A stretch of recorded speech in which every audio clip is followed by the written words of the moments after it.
Well, Colombia is so close to the equator, they may have a very elongated harvest period. So, but since it's such a small piece of land and they're generally harvesting kind of themselves, they're harvesting throughout the year.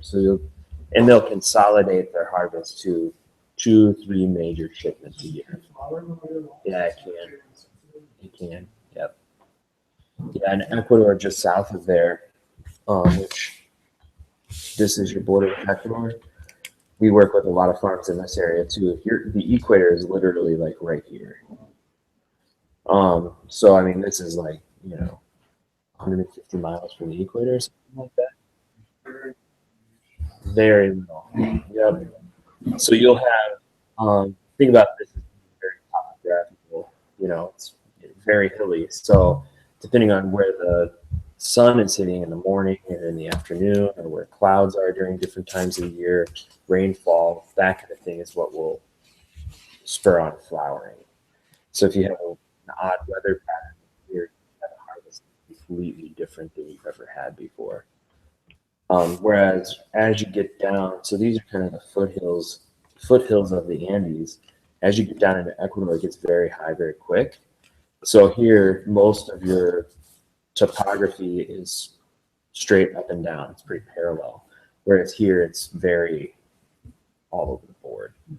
So we have one map that's really cool at Cafe Imports where you can see like these little striations of topography, and it'll show the harvest times for those different hillsides. It's really crazy.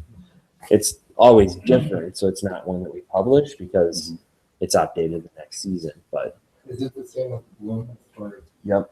Over a period of time, exactly. Yep. So the further you go north of the equator and south of the equator, the more cut and dry your harvest times are. So Brazil, that's some of the further south coffees that you find. They have very distinct cut and dry. We harvest every July through August period. Whereas here in Ecuador, you can be picking cherries and avoiding flowers. And it takes 9 to 12 months from the time you have a flower to your cherries ripe on that same piece of fruit, depending on altitude.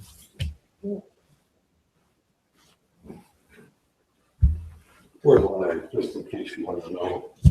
Well, Nick's going to give me the high sign in 1 minute. Other questions for Joel about variety stuff? Charlie, have you been in coffee country? Yes. Whereabouts? I've been through El Salvador and been through Mexico. Finding anything in Mexico? A bit. I was there with Cafe Imports last year for their, what was that, Lo Mejor competition with, what's the exporter group? AMSA. Bringing their top lots from their producers, kind of leaving out the duds and then cut to the top 30, cut it down to a top 10, and then assign. Sounds familiar. Yeah. Do you guys group like I did? I grouped them when I was cupping. I didn't assign one in 86, 9, so on and so forth. I gave 3 groups, an 85, 87, and 89. And we pushed all the 89s through today. But in the other ones, I'd do 85. If it diminished 85 millions. Mm-hmm. If it was heads above the other 85, I went ahead and gave it a 85 plus. Mm-hmm. Or are you grading every 30 coffees? All 30? Yes. You grade them all. Yeah. Yep. Very good. Because whenever we're talking about working with producers, they don't only want to see whether or not we're going to buy their coffee. I got you. But they're going to want to know, how can I make it better? Okay. And we're going to want to know, how can we help them make it better? Because if we have 100 producers that we're working with, 100 partners that are producing coffees from Mexico, that's a big deal. So we want to make them all winners. When you go from the score, though, they say, here's how you can make it better. Well, it depends on how that score was derived. So there are cues within that taste that tell you what is going wrong with the coffee or what is going right with the coffee. So depending on what, not just the raw score, but the data that supports that score can direct us. What do you commonly find is what's the most frequent flawed. It's just that here's what you What would you say? you get a harvest time. I would say processing Yeah, more times than anything. Yeah. Tom's a horticulture professor at the Ag School. So. I gotcha. Is that what you That's do? amazing. Honestly, That is cool. Yeah, so processing is this like really volatile stage where the coffee is going through a lot of flux. You're introducing a lot of bacteria and enzymes and all kinds of other stuff. So if there is like any off flavors in the coffee, it usually goes to that. Then through that, I guess, membrane of processing, once you get to the raw coffee, it's things like, was it flat? Some farms may just be too low. You know, they may not have the altitude, or they may not have the right varieties on their farm. So if you can figure out ways of helping them get the varieties that are better, or there may have been an infection of Roya, and so the plants didn't have the energy to store into the coffee. So usually it's a flatness on the coffee if it's a raw coffee issue, and usually it's a weird acidity or something like that on the coffee that's processing. Or it's picking. Picking is another big one. If you get a lot of astringency, that's from the coffee being too like blended in with a lot of underripes, things like that. Nick, how much before we start? Negative 4 minutes. Yes. Oh, we're live.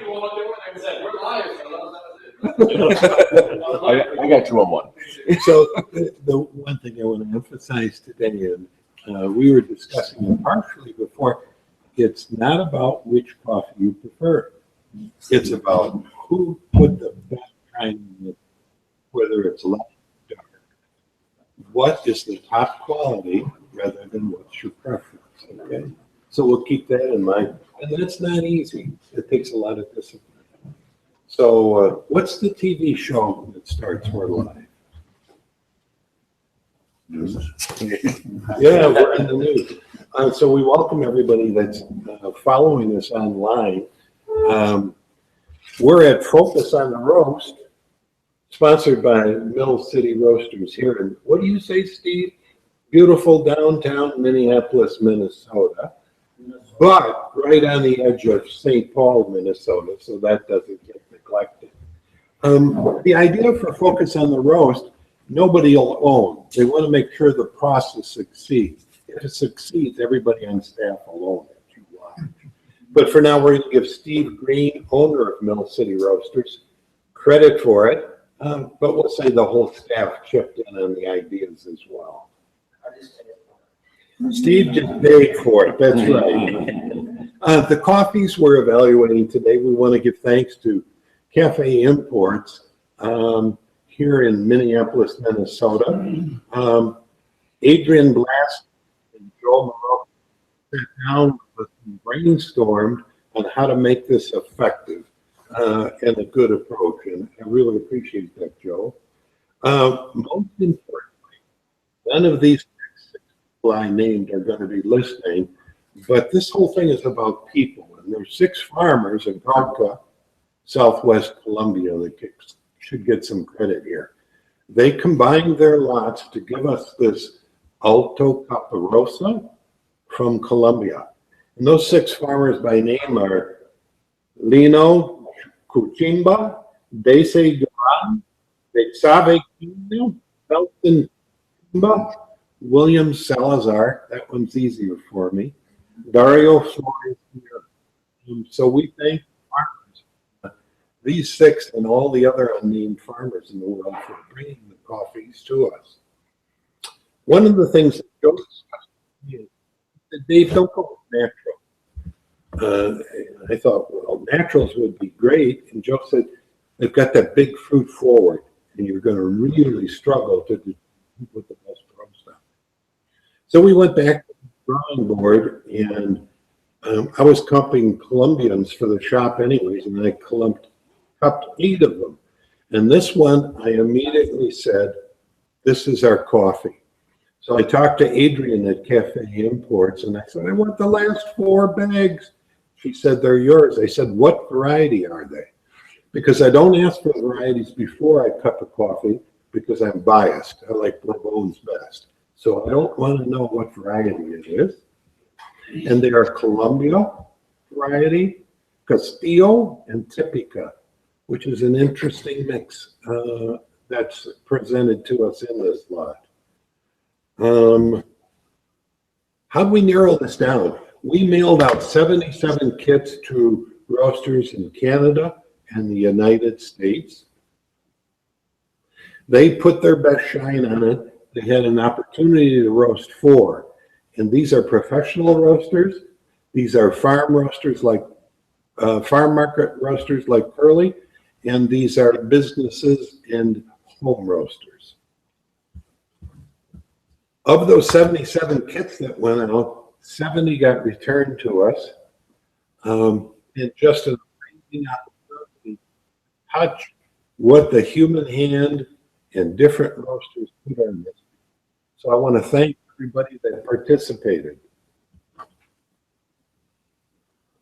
How'd we do it? We did visuals, we did cuppings, we did evaluations, and with Serena's help, we narrowed down, we cupped 70 coffees last week, and it'll be a while before I drink Colombians.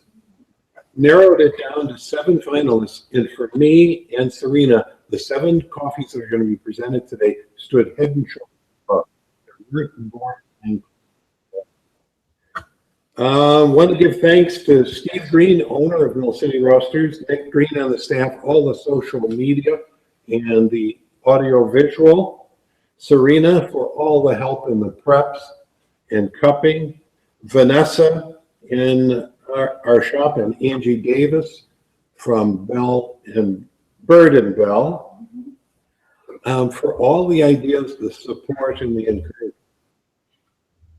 I want to thank Home Marie hosting so many of the threads and the discussion profiles around this bean. Our jury, this is 2 groups today. One is our home roaster group, the Gopher Gulpers. Then a couple of professionals in the industry. Gopher Gulpers, Tim Maple of St. Paul.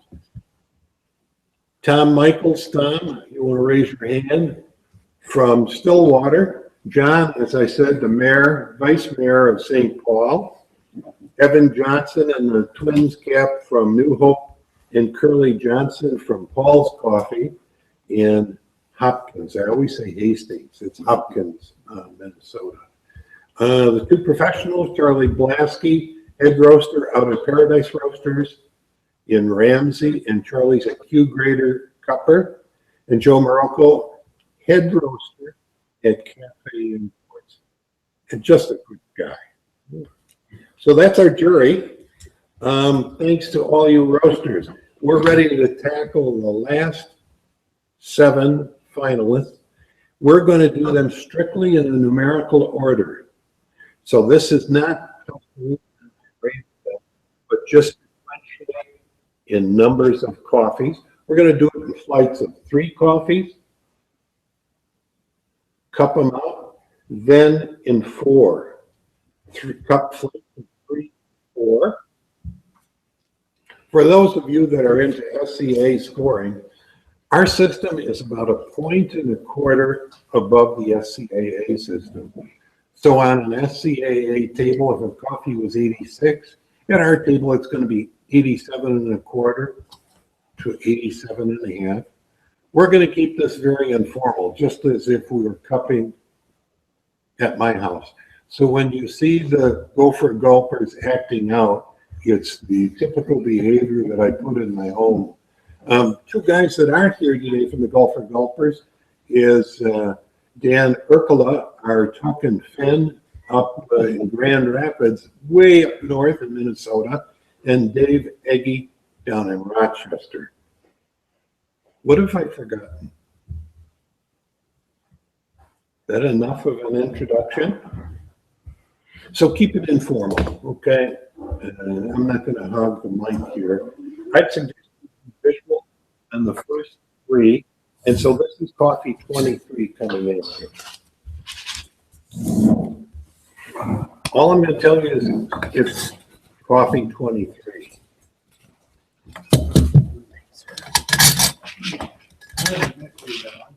I'm sitting on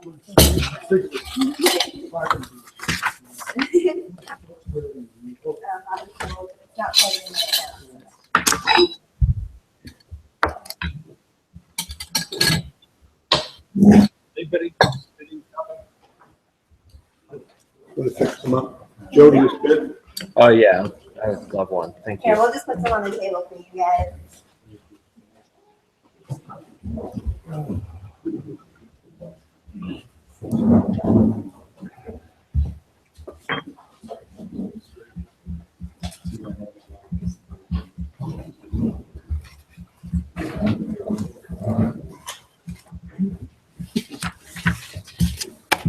Rena, I hope you can a cup for yourself. Okay. I have a question already. Where's melange? Mixture. Tim asked the question, what's a melange? I saw 2 coffees out of the 77 that appeared to be a mixture of 2 different depths of the road. And so guys might have done a city plus and then tucked in 20% full city to give it some body or some roast character. So they could do a melange as well. Okay. Did I explain it right? You guys can do this for a living? Yeah, it's basically turning your one coffee into a blend. Okay. Okay, everybody see coffee 23, let's keep it moving. A blend based on roast only. Mhm. This is coffee 31, okay? And what I'd like to do is move these beans around more quickly so that we make sure that you're examining the bean alone. The term with, it's not parchment, it's silver skin between, is it silver skin between the, Yeah, there's no term necessarily for that. It's chaff. It's called the chaff. But whenever you set it up, We don't want to get these juggled. I call that puffing, but there's no like categorical term.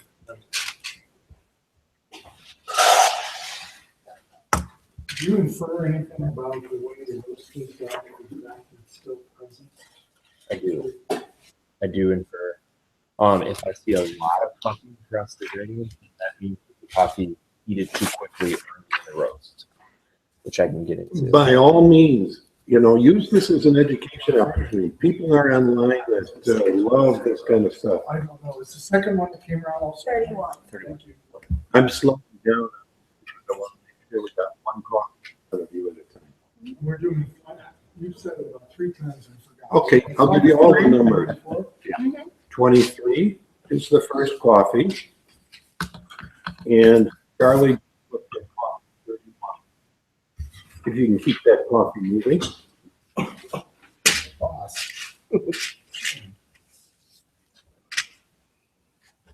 Okay. Yeah, he even has a line here for too much heat, excessive puffing. Whatever. So it's that. Mhm.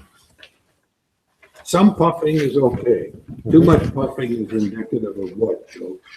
That you have hyperheated the coffee in the beginning of the roast. So during that drying stage, sometimes if you dry it out too quickly on the outside layers of the coffee and the inside layers still have moisture, once heat gets to that inside layer, that inside of the coffee is under a lot of pressure. So you'll have a pressure release. They call it like a pressure wave. And that destroys some of the cellulose material that's holding that framework together. The structural integrity of that coffee is compromised. So then once you get later in the roast to first crack, instead of that gas being released out of the bean evenly, it puffs up the inside of the bean, then it goes to the outside of the bean. So you'll Very see good. it later. Blah, blah, blah. Hey, how's the audio? You picking up Joe's comments? Yes. That's really Mentally good. super. You say that now. Thankfully, I'm not. Okay, this is coffee 32.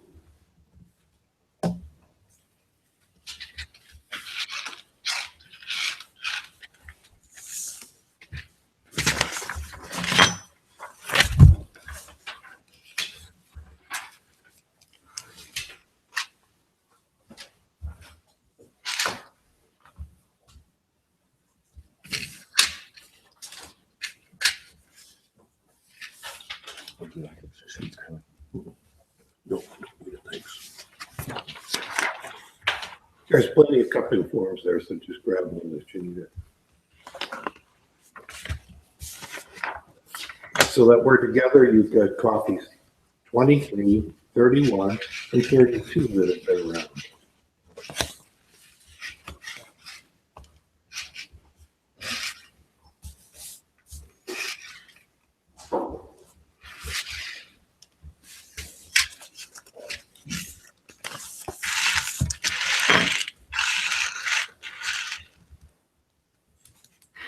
For those that are online, I saw everything from coffees that did not make it through first crack all the way up to Vienna Plus roast. So we had a variety of experiences with these beans. The other thing I'm going to mention, if you go to millcityroasters.com, you're going to find the 7 finalists listed, as well as a PDF with cupping notes on all 70 coffees. And that's going to include visual effects and cupping characteristics and scored. Okay, we're ready for 46, I believe. Oh, excuse me. Let's go ahead and cup those 3 first. Serena looked at me like I lost my mind. She has. Yes, she's worked with me long enough. Can I have 3 cupping forks? Sorry for the noise, it's drying it.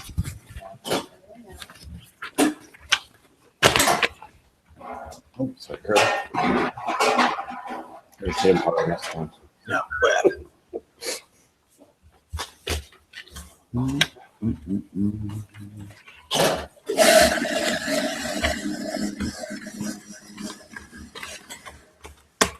For those of you that haven't been at cupping events,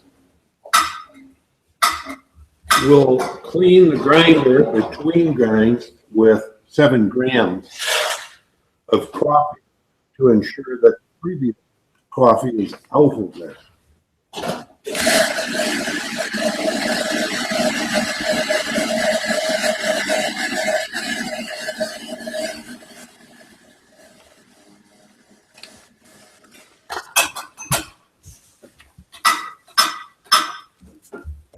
We're using Techniverm Mocha Masters.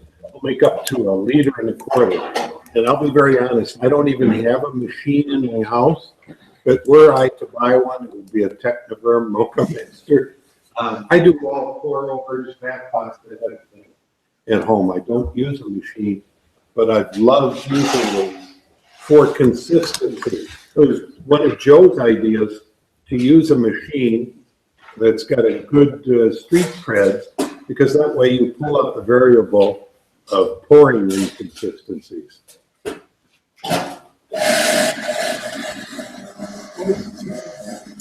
The thing is, try to come up. Okay, Serena, let's go ahead and pass around coffee 23 first, the grounds. So on the very That's tip okay. of the coffee, where the steam Use is, that. sometimes it'll be That's very fine. dark and cracked open a little bit. It's from the coffee heating too quickly during different stages. So what we're going to do is smell the grounds, and for those of you at home, we call this fragrance. The wet odor is called aroma. Dry is fragrance, wet is aroma. And we'll get this all the way around. Now we see why those people in Hollywood get paid so well, because they know how to use dead time to fill it. I guess I'm not ready to make my break for Hollywood. Oh, I didn't introduce myself. Dave Morton, Old Java out of St. Paul, Minnesota. Probably 100 guys that are watching this today have bought some of the greens that I've sold to home roasters over the years. They'll see the live stream and go, we trusted that guy? Worked out so far. We could always pull up the twins audio and mute it when we're talking.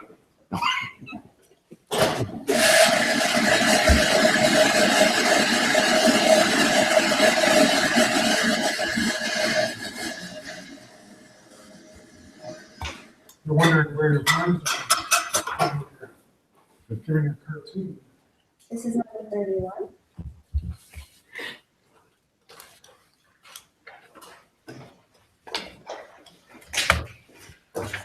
I've got a buddy in Milwaukee that'll remain nameless.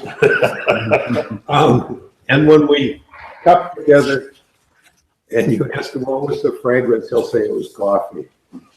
And that comes into my own personal bias. I think fragrance and aroma are overrated. I think they're wonderful, they're nice. But I don't over award points based on them. I'm interested in the cup and the aroma that carries through to that cup, so that I'm out front and transparent about it.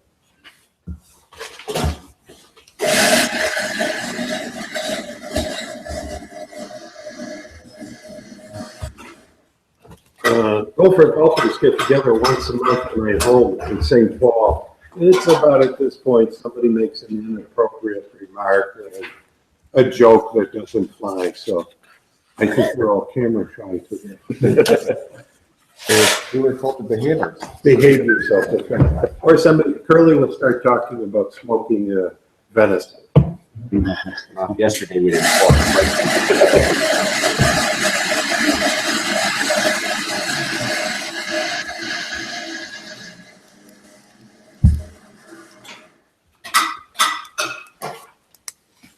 I get sunburned up here yesterday. I get a color down here, but sunburned. It's that tiny visor you're wearing. Yeah. I got the top of one knee. Apparently, I didn't get the sunscreen far enough. One knee. If I'm correct, excuse me? There's a delay, so we can edit. Let it fly. That's why I'm sitting over here I think they're baiting you. Yeah, there's a delay. I think you get a minute and a half just for right? 32 is before you, Joe. Cup 32 is making its rounds. Evan, did you go to a game this weekend? Not yet. Not yet. First tickets this year I have are when the Cubs are in town in a couple weeks. Father's Day. Do you think they'll start diving? by then? Is that where he's taking it? I don't know. When does the slide start? Yeah. I don't know. Santana's due back on the 4th, so we might get better at our pitching. For Father's Day, my son-in-law, Michael Best, is taking his son and me to the Cubs game, Cubs and Twins. Well, maybe I'll just kick my wife out from that game and take that instead. I'm gonna watch See what the. Bar says about it. Yeah. I'm gonna go watch the Cardinals. Microphone just like so it's facing both sides of the table. That's perfect. Thank you so much. Gonna go watch the Cardinals Twins game. Cool. June 17th. Oh yeah. Oh, Oh yeah. That's pretty quick. I'm moving down here farther. So I'm a big Cardinals fan and not a big Cubs fan. So I'll be rooting for the Twins. I got my Rizzo jersey in the mail right now. I'm wearing that thing. When we lived in Milwaukee, I went to the Cardinals game and Mark McGuire was playing.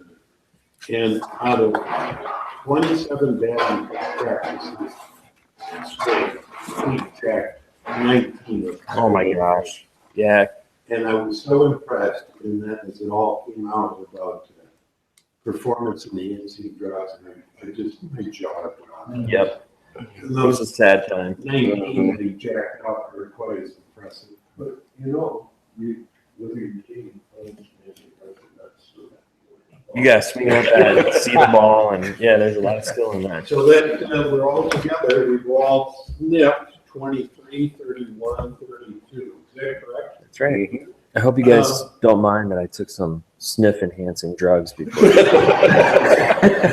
called SED. I'm Sniff-enhancing drugs. from St. Louis. That's what we What got. is that? The breathe right strips that go across your At this point, so we just going to go ahead and brew these. Techniferm takes about 6 minutes to make a pot. We're using 83 grams of coffee to 1.25 liters of spring water. And it's Wisconsin spring water. It's not Minnesota. So what's that working out to 15, 16 to 1? 6%, John, that's the way I do it. Most things. Wisconsin are better. Is that free ring? I'll use this downtime to announce the 7 finalists. And this order does not correlate with the coffees. Okay? So I'm reading them in random order. Marie Cullinan in Tampa, my old stomping ground, roasted on a vintage Otto Swadlow 3K. And she's going to include a link. It's an Austrian roaster made back in the 50s. She's from Bullseye Coffee Roasters in Tampa, Florida. Tom Chips is in this final. Tom roasted on a modified 1K Ambex clone, and Tom's out of Pacifica, California. Cami Hill is in the final. She roasted at a 1K Torre Patate. Is that how it's pronounced? Sure. Sounds and she's out in Orange, California. Henry Chang, Henry I know from the boards, roasted on Mini 500. He's in Walnut Creek, California. Rob Boyer roasted on a North Roaster, 1K. He's with a love affair with coffee in Harrisburg, Pennsylvania. Mark Spotswood, creative nickname on Home Barista. Lots of people know Mark. He roasted on a U.S. Roasters, 1 pound. Mark is down in Tallahassee, Florida.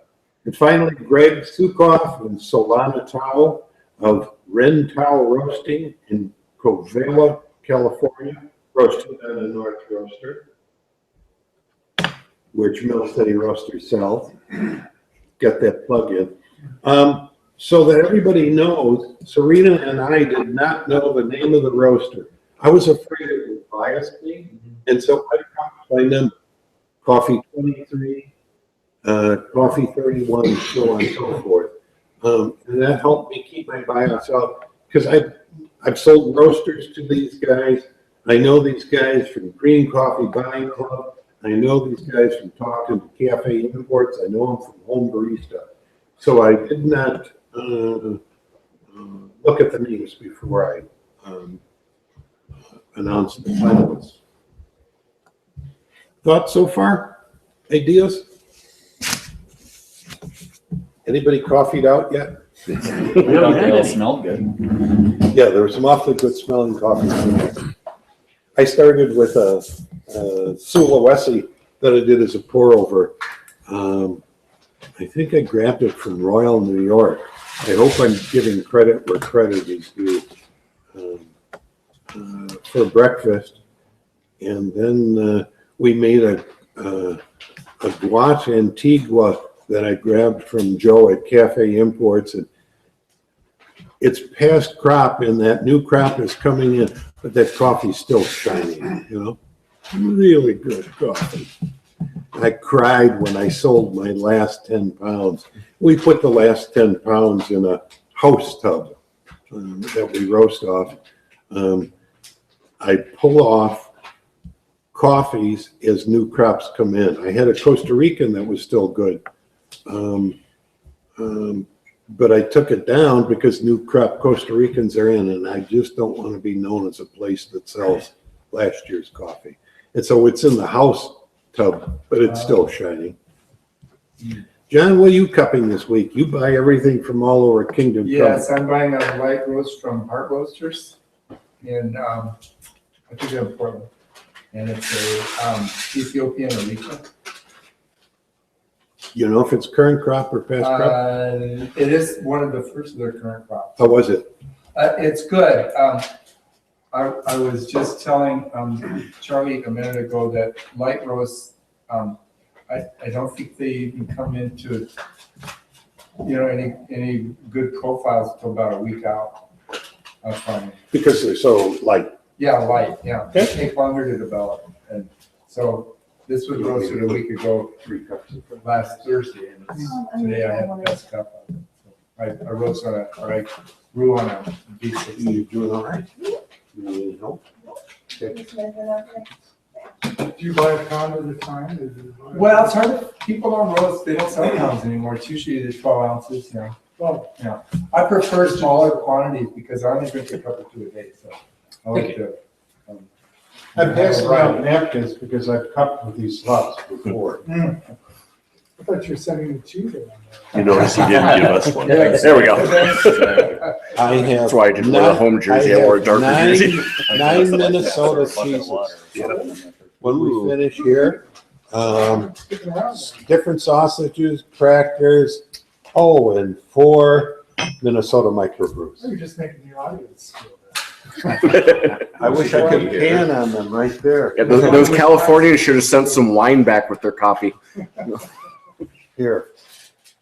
Excellent. Hey, now what are you trying to say? I think it's the big stuff.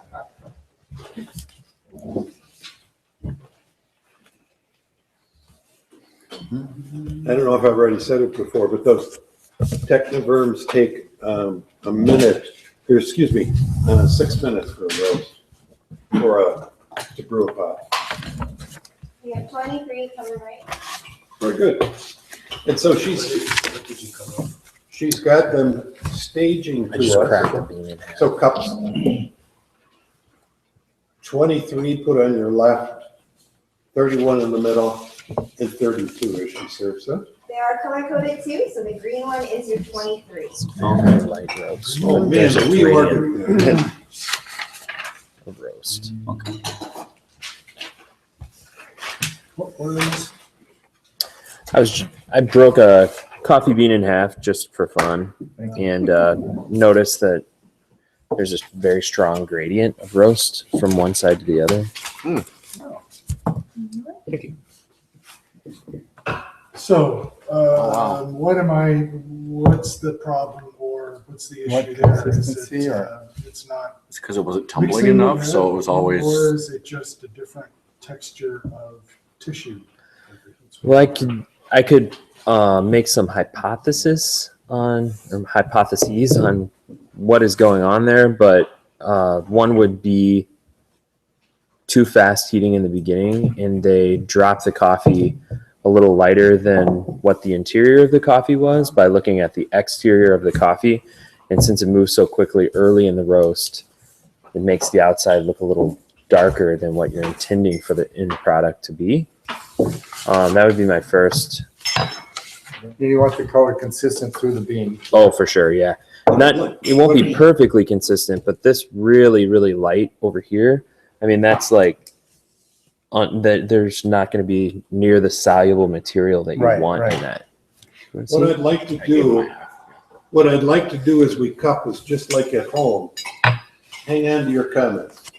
Evaluate your 3 comments, and it's just like a teacher in school. I'll keep my eye on you, and when you're ready to go, that's when we'll discuss it. That way that avoids me thinking, well, Tim Maple scored it an 87, I better score it an 87.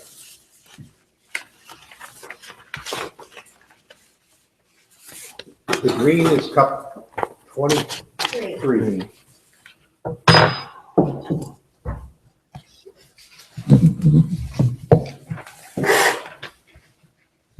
Blue is 31. Thank you. Appreciate it. It's interesting, when I took a cupping course in Oregon, we had a really good instructor. When he was talking about, We'll take that down. make sure you cup. Yep, I I just got it. Really good instructor, and he was talking about cupping, and he said Koreans will tackle a cup just when it's as hot as it can be and go right after it. And I personally need to let it settle down a little bit. I scorch my lips and I've lost my cupping day, that kind of thing. And so for me, it's got to settle down a little. The other thing, for those of you that are online, when we evaluate coffees here at Mill City Roasters, what we try and do is cup it from top to bottom. In other words, when it's hot, it cools a bit, and then it cools further. Cup top to bottom, because I want that cup to finish just as well as it began.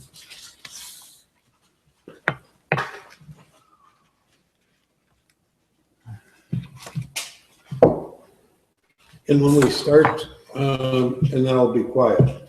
When we start offering comments, I'm trying to scribe all these, so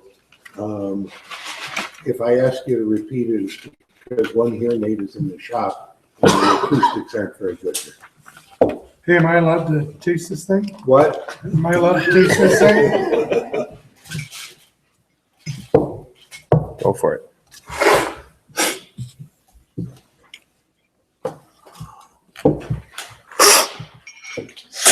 Dog pulled off the nightstand and started chasing it around the room.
Zipper, zipper, zipper.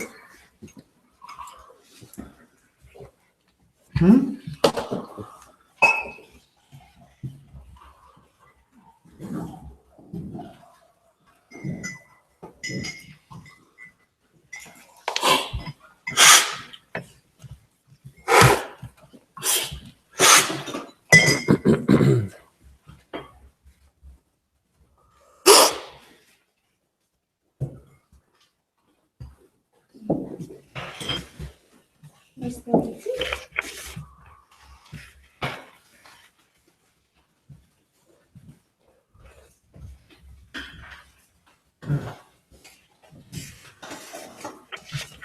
Don't mix up your spitting cup with your drinking water. There was a very specific request for two different colors of cups, and unfortunately, we wanted to confuse you guys. So that'll be on the outtake of the live stream. Thank you. She's putting cup 32. 32 in front of you.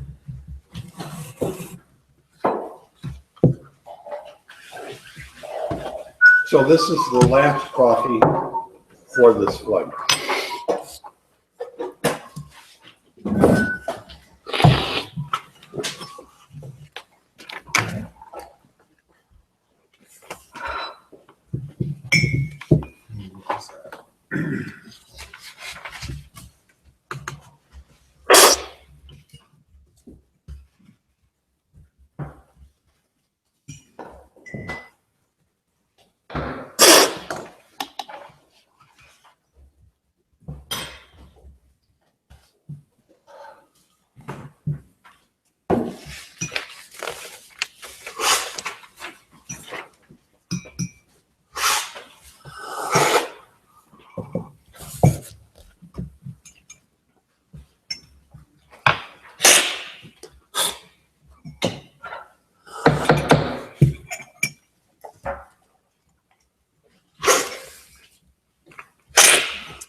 Who did the best roast? That's the point, right? Mhm. Who did the best roast? Yep. On this bean. Who put the best shine on it? Who got the most out of this coffee? Not necessarily the one you prefer, but where's the best quality? Right.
Is Ben Blue still working at company? Yeah.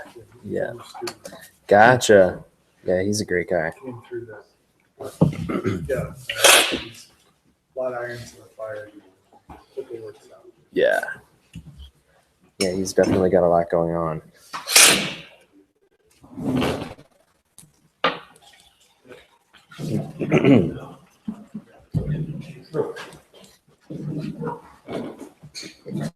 Dave, what do you do with the sewing machines? Is that for your ripped pants or what? This is a new vocation that I've taken up in retirement. 3 months. I'm a mad hatter now. No, that's Angie's setup. Steve and Angie share space. Angie, you want to tell them what you do with those? Come on out here. Those are yours. What did she say? No, you're You're doing great, though. She does You so said well. 3 months. Yeah. She's not coming out. That's Bird and Bell.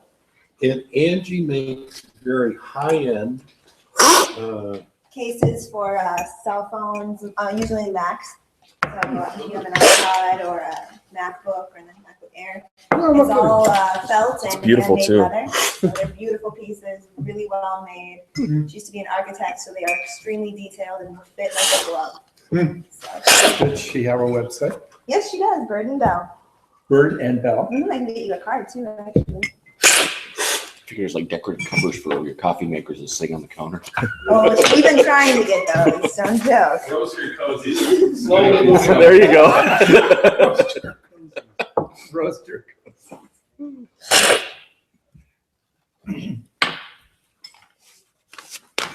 Then you can move into those Which is not a bad reusable grips idea. for Well, around I portable mean, if coffee you're doing cups. a French press or cozy. Easy, some guys are still cupping. To keep the Yeah, right, coffee. right. Why not? I wrap it in towels. Easy on the discussion. Some guys are still trying to fix it. Are there any cups I can take away? Yeah, thanks. Dave, are we going to discuss these 3 or we're going to move on to the next 4? And then Discuss all 3. Now, I made a grid rather than putting it all up here. You want everything on these as No, well? I'm going to You're try, going to take notes from the discussion. and I'll take the leftovers. Just put TM on the top. It means too much. Yeah, too much coffee. I haven't had any coffee. This is my first coffee today. I did a pu'er this morning. Sorry. That's not Are we close. ready? Charlie, you like some more time, or are you ready? Hey, okay.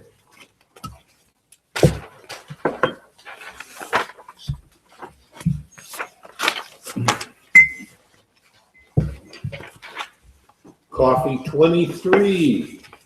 Okay, what did you note about the bean appearance? Anything? Well, it was that bean that got me into the conversation with Joe, I guess, on puffing. Puffing? Yes, and, Excessive? you know, Dave, I could not make that call. I'll pass to my colleague on that because I noticed it, but I had not been cued in on that much. Yeah, it might be 1 or 2. Do we have the samples I'm still sure. laid out? We can kind of look at them while we're talking. Sure. Pull out 23, Joe. Okay. Yeah. And she's got some sample trays over there as well. Awesome. That way we can really be. Yeah, yeah, that's all I missed. Serena? Are you gonna have time to sit down with us on these? Yeah, I can get done in a second. Because I'll give you a hand so you can join us, however it works. Okay? Sounds like a plan. Perfect, thank you. Okay, let's look at this So here. let's use this for an education forum as well.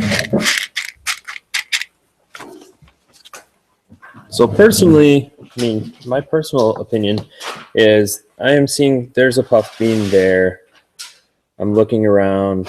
I'm not really seeing a whole lot else. I would not say that that is excessive puffing. One thing that I would say though is that there is a gradient in color in this, pretty strong. As we pull some of these out, some of them have oil exposed, and some of them are pretty light and roast. So that would be my biggest I guess, note on this. You know, sometimes if they're really like roasted, everything looks pretty similar. There's not a lot to note. So I really look at what is the negative or what is unique about that particular roast. So the unique thing about this to me is more about that color gradient. Yeah, and you'll see a couple that are a little cracked out there, which that means that probably got hot pretty quick in someplace. We have no idea what kind of tool this coffee was roasted in. So it could be an attribute of that tool that some of these got a little darker and some of these got lighter. What I feel here, though, is that this is a melange. I feel like somebody purposefully did that, and I think that that is kind of expressed in the cup, too. I don't think that, even the ones that I'm seeing oil on, I don't think it's necessarily a negative. It's just something to note. Does that help your cup, Joe? When you do the visuals? We cover the coffee when we cup, so we don't see it, but we're grading for green coffee. If I was grading a roast, I would also want to probably record that data about the taste prior to looking at the roast, and then try to apply my experience with the coffee to then what I'm seeing in the coffee. Gotcha. Yep.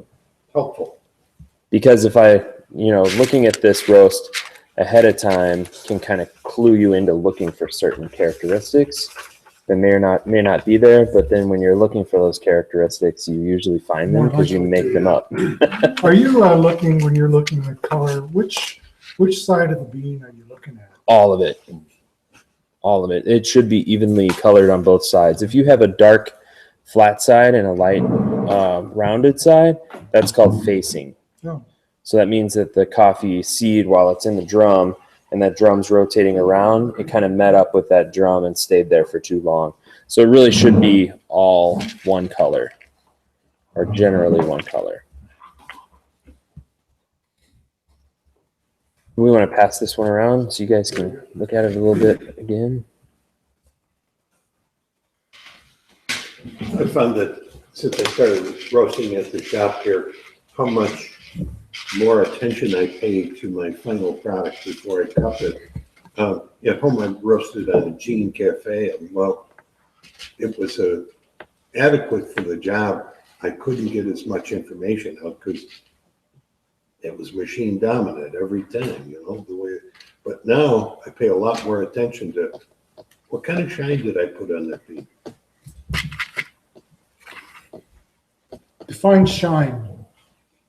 Define shine. Shine is not oil shine. Is that a Davism? That's I don't know. Is that an industry put a Davism. shine on a bean? I don't know if it's an You've industry never heard thing, but I've heard people say things like that, or like, what are you illuminating in the coffee? Yeah. I've heard the analogy of the coffee is a piece of art, and we are lighting designers. We're shining lights on it to show what the coffee has to offer. So I like the term. I think it's kind of cool. And that goes back to what I was talking about before, shining light on stuff. That's why I read the farmer's name. We're working so hard at this end, and we don't even know these 6 guys. But this is a real tearing apart or a building up of their work. So I thought it'd be fun. Coffee 23, possible melange. Other than that, I didn't see any scorching, bit of uneven development, but that could be melange. Tipping, I didn't see any, and I didn't see too much heat or excessive puffing. Other comments? Yeah, and that's why I would say that I think it is a melange, is because if there were coffees that were getting a little over roasted in that drum, since the coffees that look lighter look like they were well roasted light roast coffees, and the coffees that are darker are not defective. They don't have tipping, they don't have facing, they don't have anything like that. It looks like every step was intentional with it. That's why I would draw that conclusion. Very good. That's helpful. Okay. Fragrance. Just chirp them out. Not all at once. Coffee. A little sweetness and a little bit of fruit with fragrance. I got some apple. Dark toast, nut. Yeah, I got Nut, nutty, yeah. nutty. I'm not even thinking. I don't know, macadamia maybe? I thought Brazil nut, like roasted Brazil nut. No. Somebody had the sweetness. I got some good florals in there that just, it made me want to drink the coffee. I got a banana and a coconut. In the fragrance. Oh, in the fragrance. Oh, okay, no, I'm sorry. We're still in fragrance. Okay. Anything else to add there?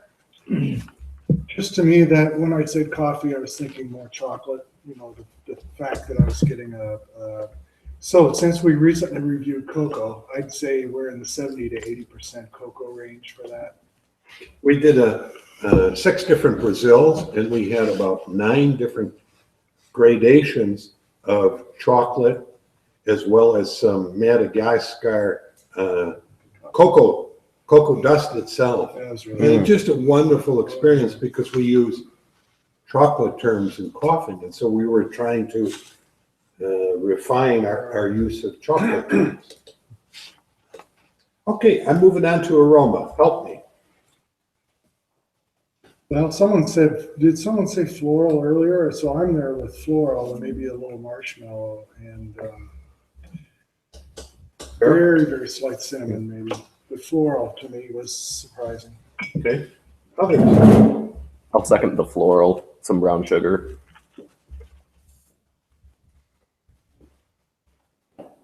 I'll second the marshmallow, like toasted marshmallow.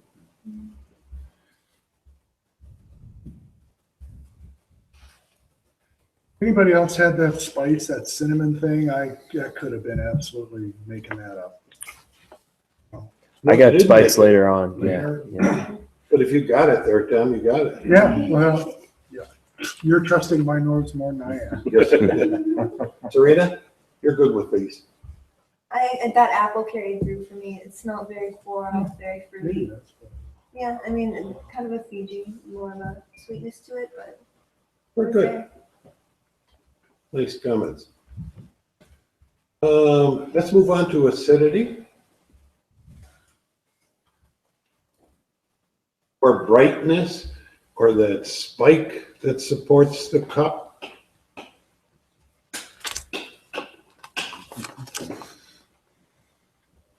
Well, again, don't speak out all once. I'll start. Malic, I was thinking more malic than citric, and I was thinking it was. I was comparing these 3, so I'm making this one kind of intermediate to the. That's fine. To the group. And for those online, malic is vinegars, apples, That what apple. else? Yeah, I'm into that apple. That kind of line. You've got tartaric, which is white grape. You've got citric, which everybody else knows. Am I missing one? Well, acetic would be your vinegar. Malic Acetic. would not be Okay, vinegar. Yep. thank you. Mhm. Others, acidity. Tart. Slightly cranberry. Cranberry. I got a lot of cranberry when I was cupping these coffees. Others. Was definitely getting the apple like. It's like roasted apple, kind of dulled a bit. We're good. I'm going to move on to flavor, nuances. Dark cocoa, molasses, clove, burnt orange, and apple. Deeper roast flavors, not smoky though. It's kind of salty. I got raspberry too. Speak up. Raspberry. Others. I got dark chocolate, and it got savory, in and out savory. Sitting back and having a gulp, I had root vegetable beet in a good way. I was adding to some of the complexity, and I didn't get that off the spoon. Good root veggies, adding to complexity. Love the comment.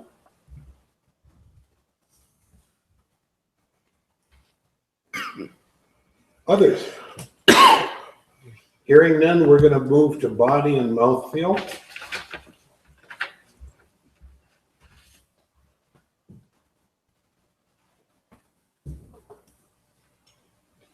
Well, I'll throw thick out there. Mhm. I was again, comparative to the three, I'd say thick. Thick compared to the others. Fair comment? Bit creamy. Coated your tongue well.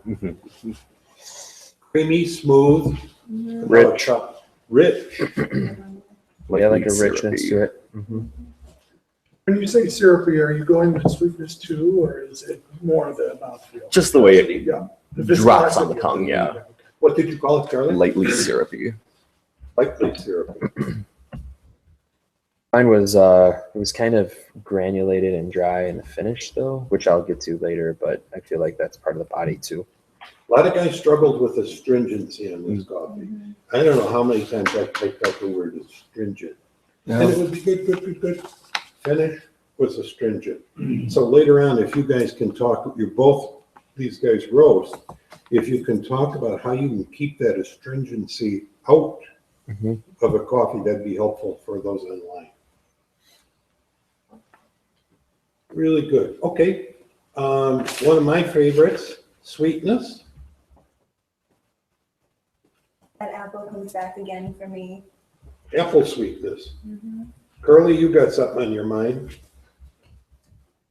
I guess I didn't find much sweetness in there, but it was not sour either. It was hard for me to get any. I got the brown sugar in the aroma, or the fragrance, excuse me, and the chocolate and the flavor, but I did not find any sweetness to it. But it's not, it's not a bad. I didn't think it was a bad thing. It just wasn't there. Yeah, my sweetness came in the aroma more than the cup, or the fragrance. Fragrance more than the cup. Others, sweetness. Yeah, for me, the sugars were slightly burned in, so like a darker caramel to molasses. Molasses, of course, is more of a savory sweetness. So much like that, almost like panela getting burned. I had caramel. Others? Big John, got anything down there? I had some sweetness early on, but then it left the cup. So Gotcha. Anything else to add? I'll move on to finish or aftertaste. Right. right. Yeah. Yeah, it was tight. Roasted nut came through again, and then it went to that nostalgic coffee flavor. Is that good? As a coffee geek, no, but as a coffee drinker, probably yes. So then I'd favor it as a coffee drinker. Yep. Rather than as a geek. Because it kind of has that crescendo of, it starts out being not too dynamic, and then the taste is very dynamic, and then it comes back to finishing very nostalgically. So, Grandma's coffee. yeah, Grandma would think that this was awesome because it would be so good, next level, and then it would finish in a way that's familiar. If only we could percolate it then. Or boil it. Stop it. You said you wouldn't say eggshells that in word today. Joe, when is a coffee okay? It's dry. It's fine. It's dry. It finishes fine. And when is it astringent? How do you deal with that? Yeah, Spectrum. there are different compounds that make your mouth dry out, some of which are from the green coffee. So if you want to get rid of those, you have to roast that coffee darker. But then you're facing, the reality that you're burning out some of the sugar and acidity. If sugar and acidity don't necessarily add to making a coffee have better body on their own, in my opinion, but this may sound gross, the more acidity and sugar you have in a coffee, the more you salivate.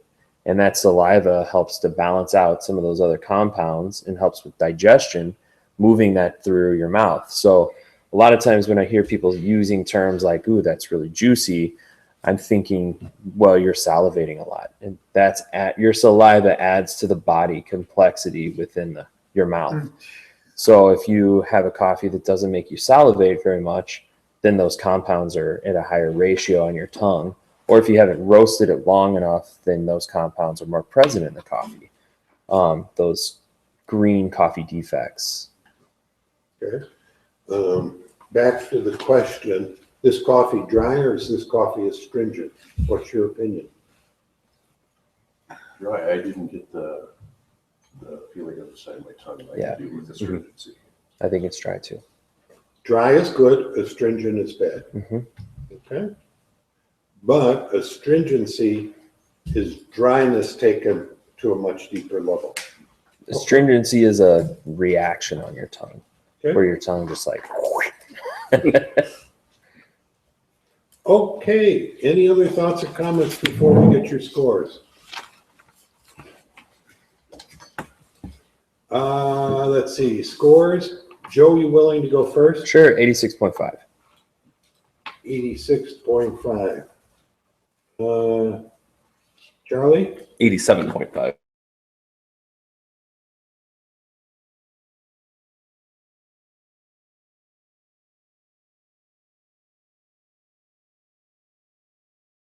$87. Early, 86.5. 86.5, and I gave it an 87.25. I mean, what I'm curious about is if that coffee lost something over the last 3 days. That's one of the first ones we advanced through. And to me, it didn't have the shine it did the other day. Yeah. And that's 3 days, and these were all kept the same. In other words, the earliest ones we froze, and then I took everything out of the freezer on Thursday. Mm-hmm.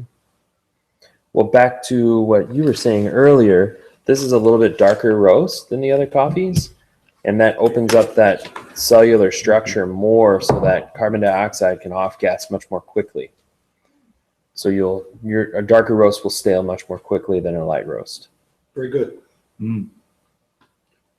Tell me about the impact of it being a melange on this, on the characteristics we've looked at. Yeah, so I look at roasting kind of like refracting light. You're taking that green coffee and you're dividing it up into the flavor profile that you'll end with. And so if you roast really light, you get a lot of that white noise. If you roast really dark, you get a lot of that dark noise, or diffuse those flavors out. But if you can capture different places along that refraction, then you can take some of the acidity and take some of the molasses and put it with some of the rich sweetness and creaminess that you get in with a medium roast and put them together to get a more full spectrum of flavor. Very good. Getting a good education as well as getting some coffee stuff,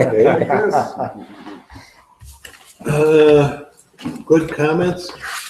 Those of you that are silent, you're more than welcome to speak up.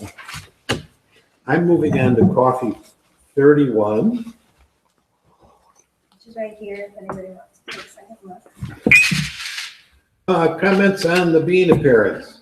Even roast, melange, scorch, uneven development, tipping, too much heat. Comments. I thought that one had more puffing. Yes, Mhm. for sure. Yeah. This one puffing for me was kind of an issue. So what are we looking at, like that one's puff? Yeah, here. As you are looking across the gradient of like the whole, you see on the ends of these coffees a lot more cracking, Sure, like sure. on the tips, and their faces are coming out a lot more, like this guy. Right. But Oh, it's I see. happening a lot more frequently. And think a bodybuilder with the muscles go up, with all those little ripple things on there. And if I remember correctly, Joe talked about puffing earlier in our segment, and he said it was from too much heat too early. Too much heat too early leads to excessive puffing. And my guess is that's not going to then, Charlie, develop the coffee as well. It's lost its moisture Right. too much. Yeah, so usually when you open these up,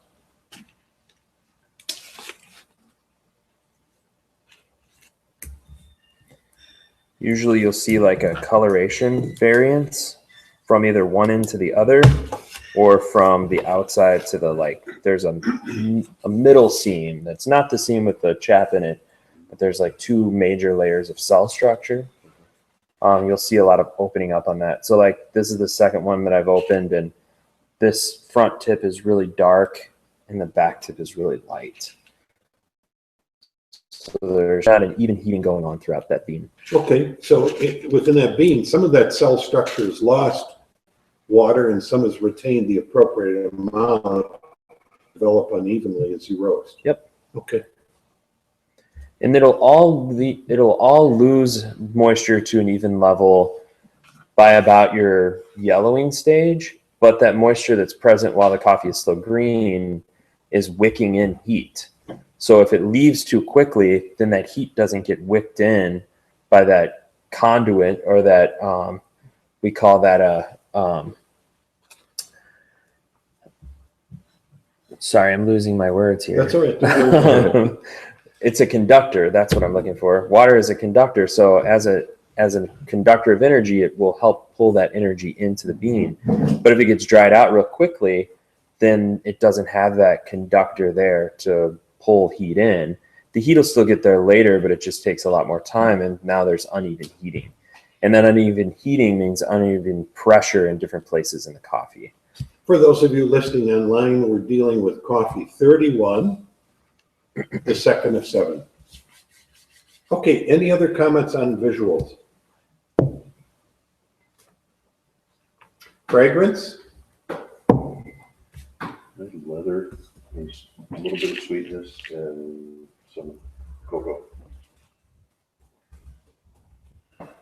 Also had fruit and caramel, yeah, on the flavor or on the fragrance. Say it again, Joe? Caramel and fruit. I had a cherry note. Tropical fruits, some spice. Can you drill down on that spice? Cinnamon. Okay. Others? Gonna move on to aroma. It looks like banana bread. I love comments when there's something you can relate to, like everybody's had banana bread. If it comes to mind, I put it down. Others? I felt the fruit really came through in the aroma as well. Plus the cinnamon and spice though.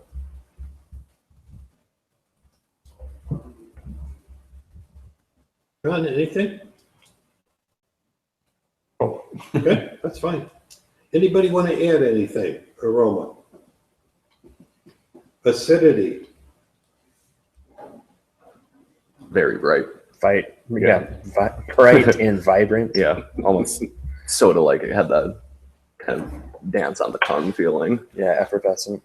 You know, and I vacillated between calling it effervescent, and then it would taste like cola. And I'd get cola, is this like opening a Coca-Cola, or is this just coffee here?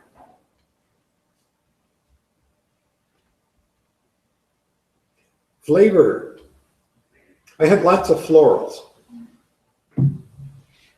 I can't parse them out. Cola-like, once again. Navel orange. I would add sunflower seed. Is that good or And bad? toast, not good. There were some flavors that were left unlocked or left locked up that could have been unlocked a little bit more. Okay. Tomato. Tomato, good or bad to you? It's good when it's balanced and rich, you know, with a lot of sugar and things like that. But this was a little disjointed, so it was not really super good. I would give it a nod though, and a touch of smoke.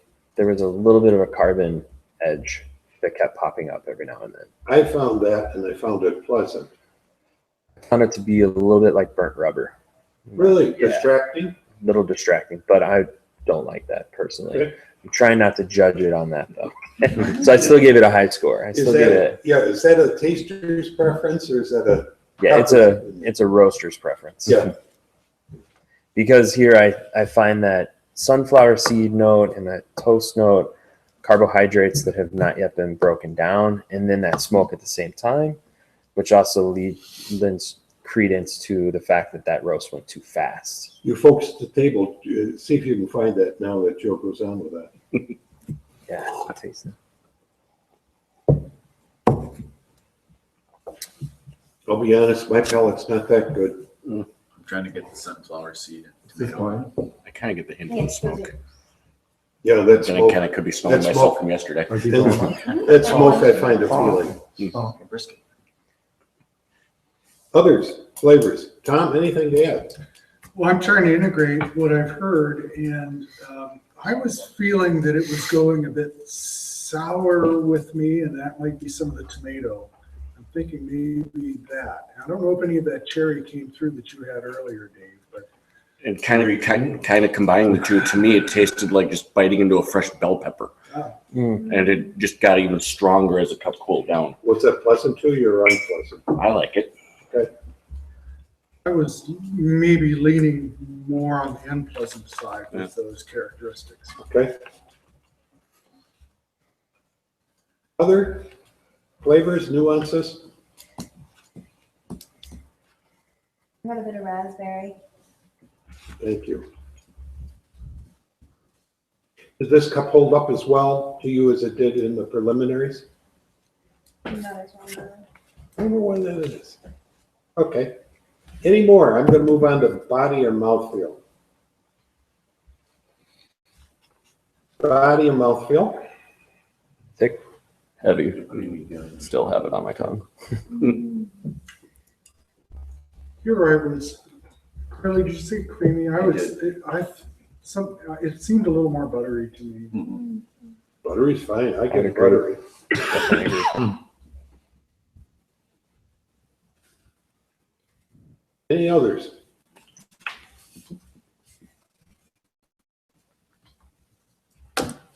Sweetness. My favorite. I got a really sweet tangerine when it cooled. But it took cooling to get me to that sweetness. I found it to be a very sweet coffee. A lot of sugar. I just wish that seediness wasn't there because it could have been Gotcha. sweeter. Can you drill down on that sugar? Is that white sugar, brown sugar, maple? Yeah, I would say brown sugar. Okay. Caramelized sugar. Brulee sugar. Just to drill down. I'd put down This is what happens when I brulee. I'd put down brulee, but I don't know how to spell it. 2 E's at the end of the B-R-U-L-E-D. Can't get that far. But Any the second others? E has a over it. Any others on the sweetness? Sabrina? I also Serena? like brown sugar. Okay, that's good. Finish aftertaste. I noted that smokiness in the aftertaste a bit, but kind of coupled with a sweeter spice, maybe coriander. Is smokiness pleasant to you as a cupper roaster? Not so much. Okay. This one finished really nice for me. Yeah, pardon me? This one finished really nice for me. What Round, does nice clean. mean? It was round and clean and pleasing. You know, the lingering flavors were all of the positive things in the cup. No way.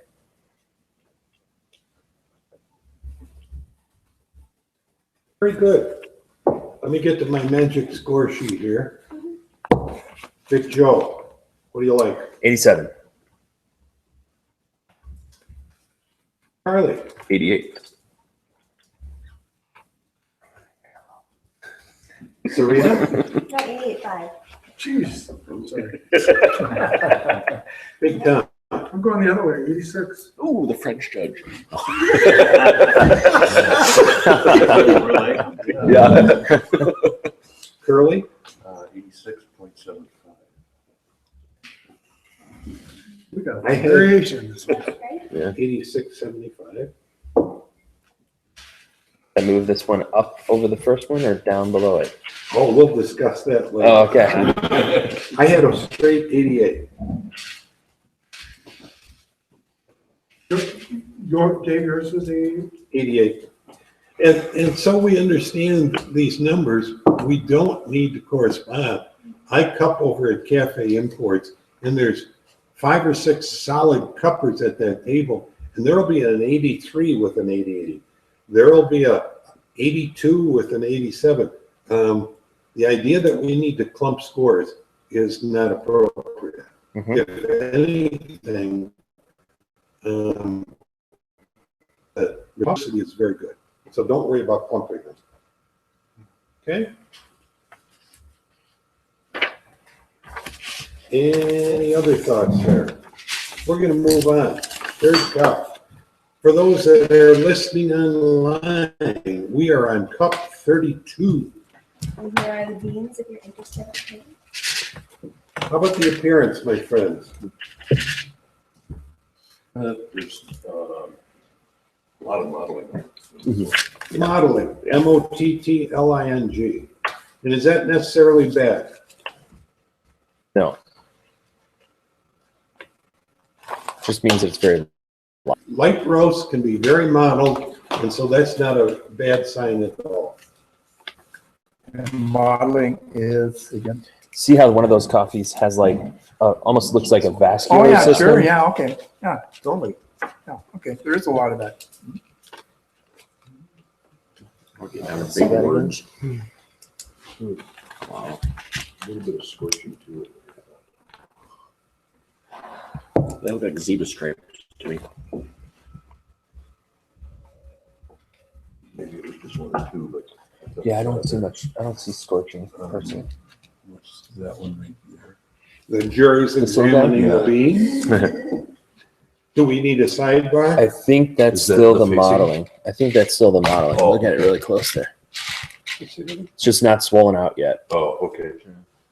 I don't know that I see anything dark. Yeah. See that? Yeah, at times it's hard to distinguish scorching from mottling. Mhm. Okay, I didn't see any tipping Have you seen or scorching? excessive puffing. Any other comments? We're gonna move on.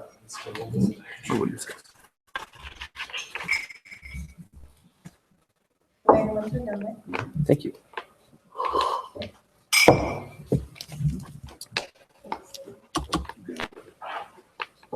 Okay. Don't go far. Therese. I'll be right. Oh, I'm going to wash the dishes. Okay. We'll get those dishes out of the way. I'd like Serena at the table. The orange ones, we're working on that one Yeah, it's right already now. empty. It's a good sign. Yeah. I just get to stare at it. Okay, I'm gonna start with fragrance. This is cup 32. Cinnamon jumped out of me right away. I got some cookie dough. That's Like interesting. it? When does cookie go bad? When your wife slaps you with the spoon because you're taking it out of the bowl? Cookie dough is bad is when it's all gone. Yeah. Exactly. Yeah, very vibrant and a lot of caramel, Mm-hmm. Caramel and pepper. I put down. like What black kind of pepper. Yeah. Bell pepper? No, black pepper, sorry.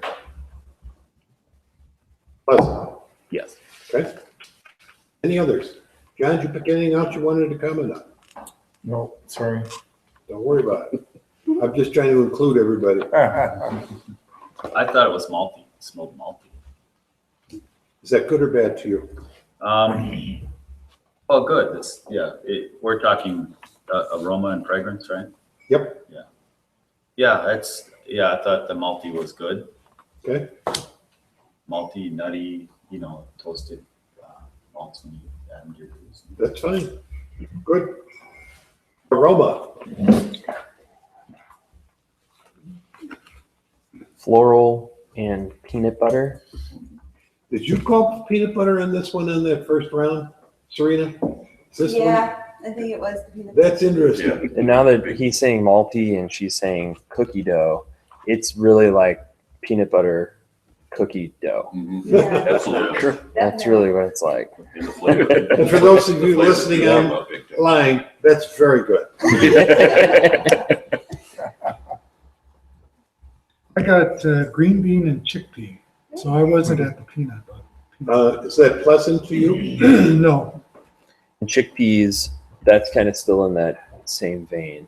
It's like you think of hummus, I'm peanut thinking butter of this and without- tahini and all those kinds of flavors too. Mhm. Very good. For me, it was compellingly sweet. That was a cup that I just went and said, okay, get it made, you know, compellingly sweet, inviting. Acidity. Very smooth. Usually there's a high or a low point for me in a cup, and this one carried out quite well. Okay, is that acidity or in the body? Acidity. Smooth acidity, okay. Others? I agree with the low. We're missing. Mm-hmm. A light acidity, are you saying? Tim? Yes, sorry, I should speak up. I disagree. I think it's very bright. Oh, Yeah. Very bright, electrifying, and pleasant, balanced. Yeah, I would use balance to describe the acidity, or really the entire coffee. When Serena and I cupped 7 of these, those roasters that roasted it correctly, it was wonderful acidity. And if they messed up the roast, it was not a good of acidity. So I mean, it's one of those things, and it was a tricky one to roast, I think. not good which way, Dave? Which was it? Was it too bright? No. We had a it was variety. One dimensional.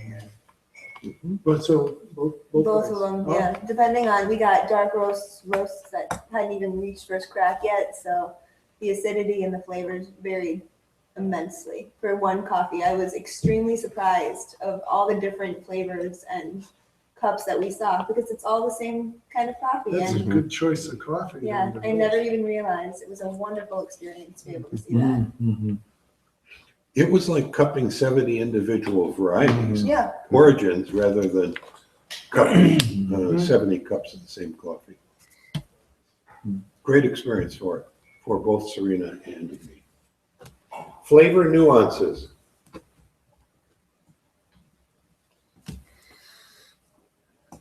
Great complexity in this one. I felt I got a lot of cherry cola and different kinds of spices. I really enjoyed the flavor of this one.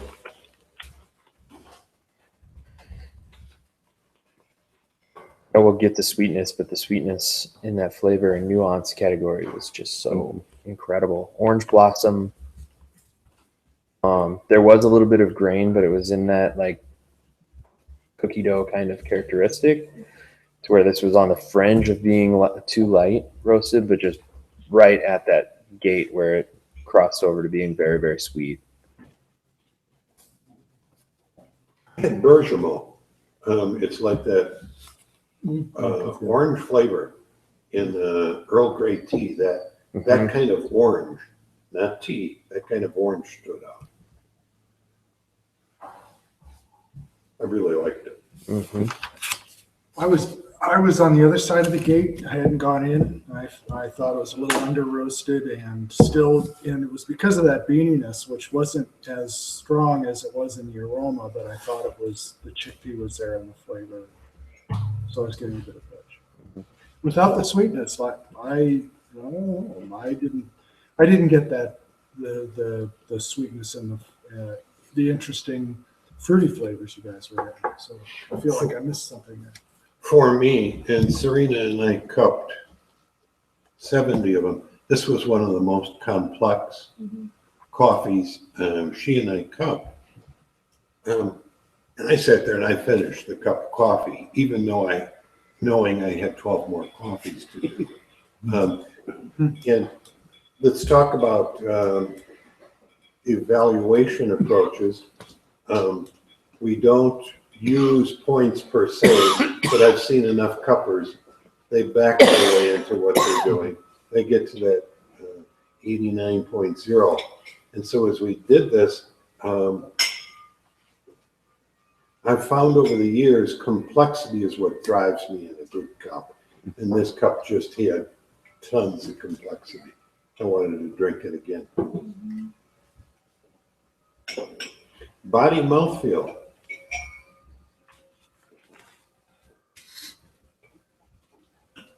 Still thick, round, buttery.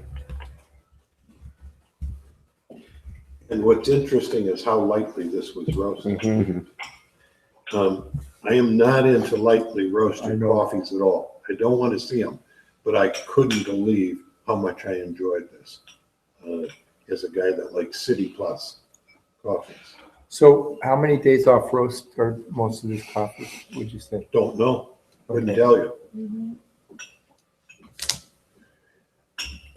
Roaster number 32, you're gonna have to tell us how many Yeah. days off. roast this is. Get an email later. Any other comments on thick, round, buttery?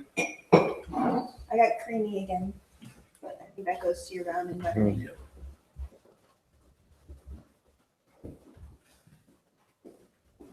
Sweetness, please. Some.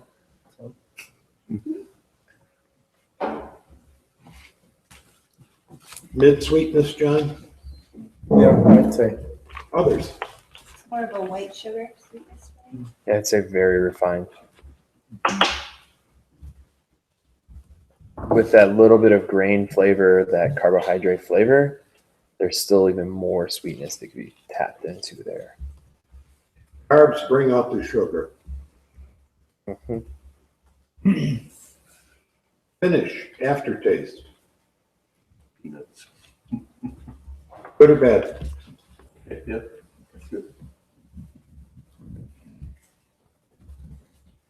A very sweet, lingering, and rich.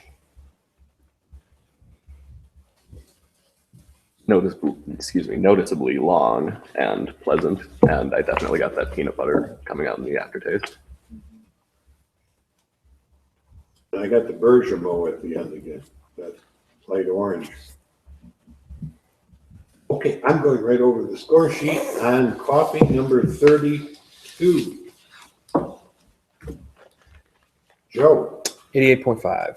I'm sorry? 88.5. 88.5. Charlie. 88. Serena. 89 from me. Sorry? 89 from me. It's still the same. Oh. 85 and a half.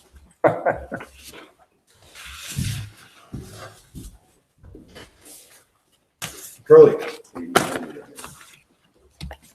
89.0. I got stuck on this nutty post-it and it wasn't I don't. For those of you online, we're going to take a 7.5 minute break. We're very precise at Mill City. Is there a place I can put spit from my spit cup?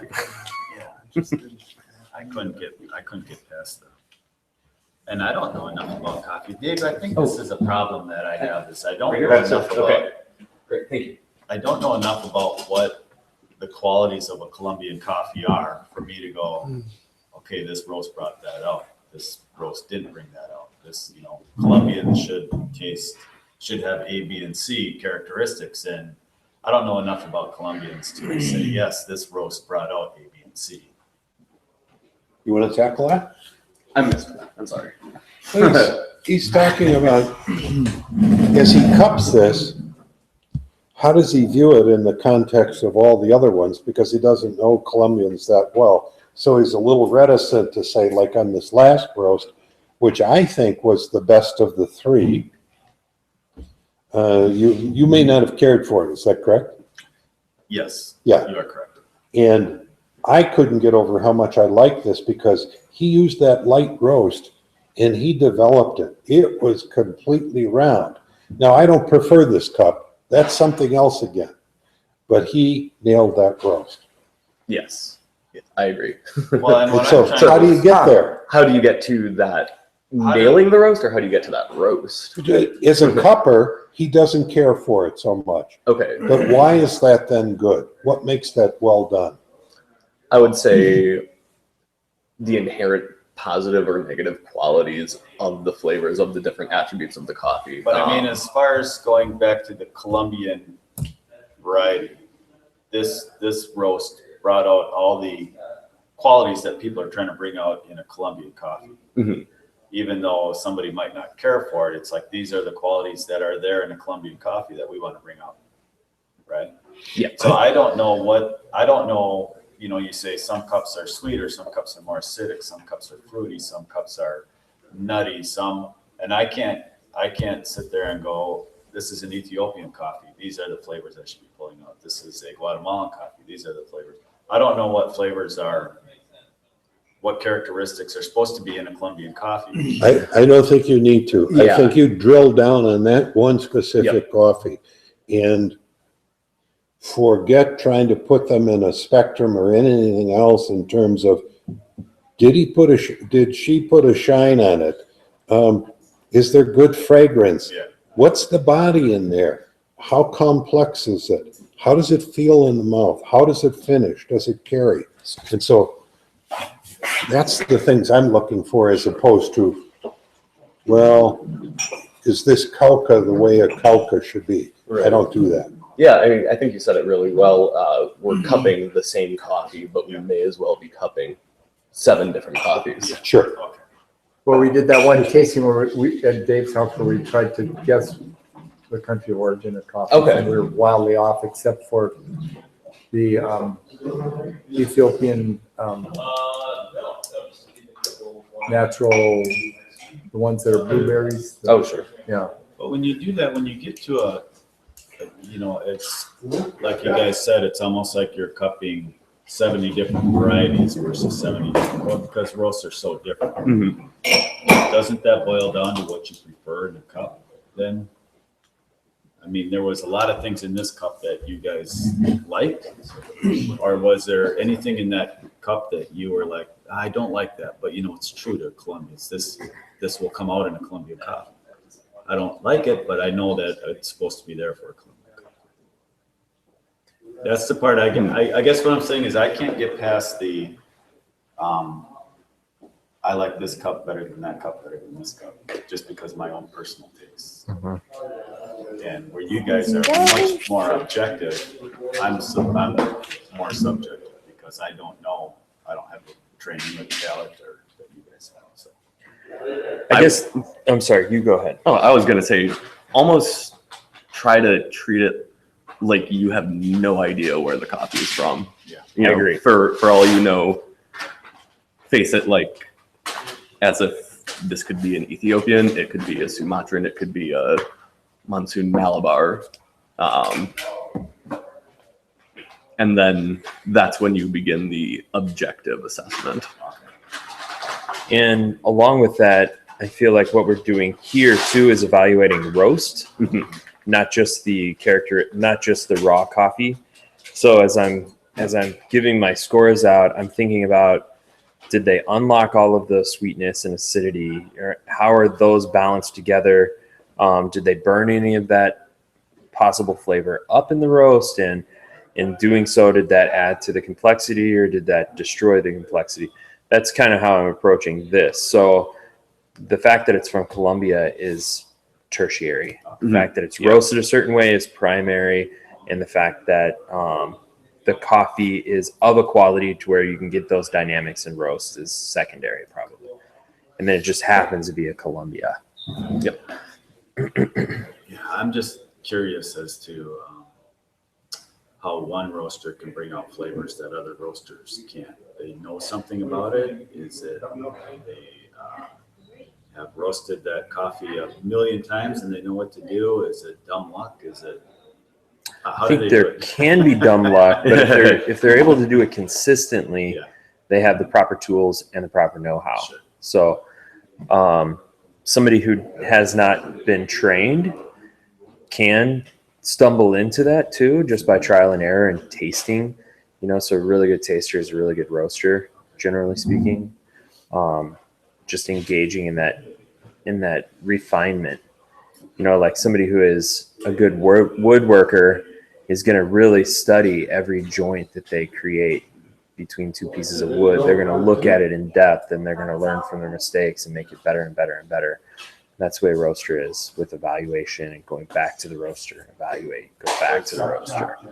A little disappointed in myself in the third coffee because I got this flavor, this toasted nutty flavor stuck on my tongue, and I couldn't get past it. Yeah. Or I could taste different flavors and nuances in the other coffees. I locked onto that flavor that I didn't care for, and I got stuck on it. And So I was disappointed in myself that I couldn't 5.4G is taste seventh other inning. things. The things you guys were mentioning, I didn't find in the cup. Yeah, but this is an occasion to learn, you know? Well, it's an untrained. And It's a great learning. Yeah, absolutely. and it may not be that you have an untrained palate. I think whenever anytime we're disjointed from the rest of the group, we look internally and discredit that. But it could be that you have a more refined palate and you have a higher sensitivity to that one flavor than the rest of us in the room.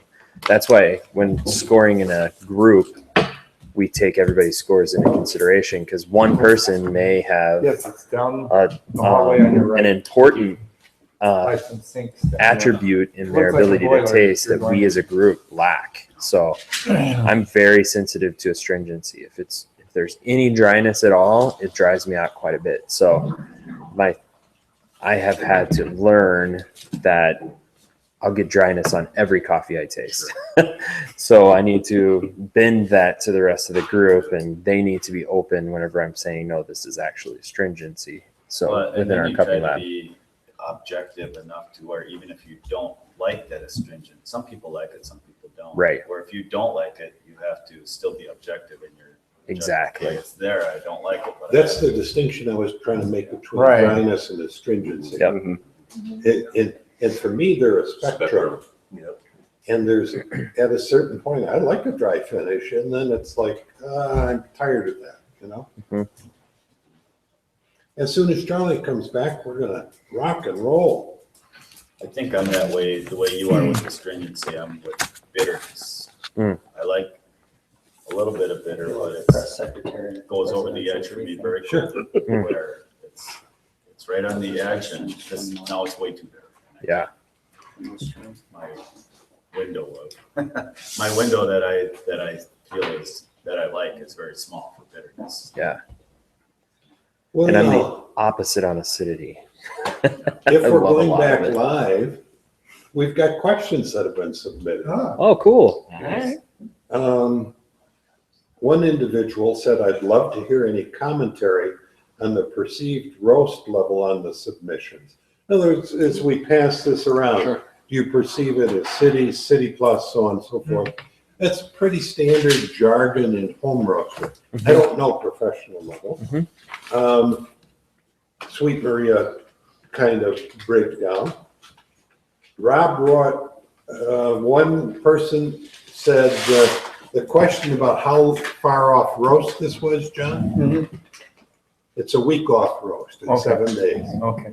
I almost slept and Which said, which number was that? The 32? The last whatever one? one you asked about. Okay, it was 32. Yeah, it's 32. Yep. And one roaster said, what numbers have you cupped? We've cupped 23, 31, and 32.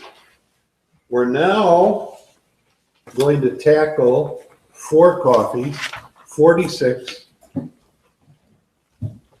55, 79,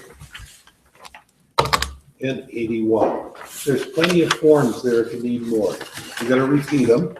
46, 55, 79, and 81.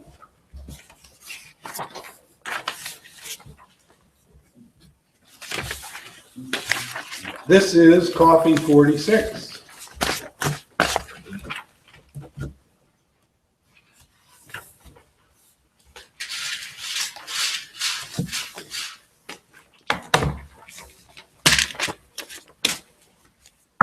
Steve, those questions came into us how? Oh, they're asking us questions on YouTube. So those of you who are at home, if you have questions of this fine panel of jurists, send them in. We have 19 watchers. 19. Ooh. My family's big. We're famous. I think my wife might be watching too. Hello, Jeff, Jill. And so later on, we'll auction off autographs from all the judges. I got it.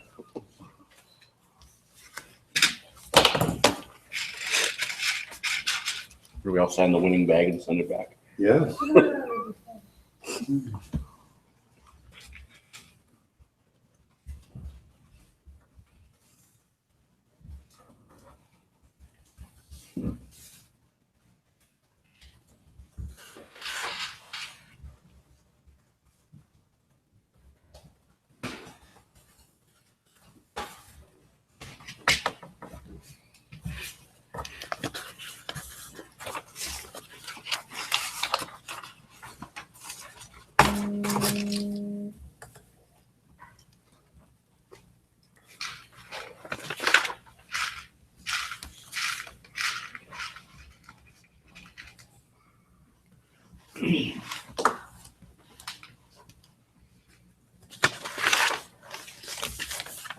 Good night, 46.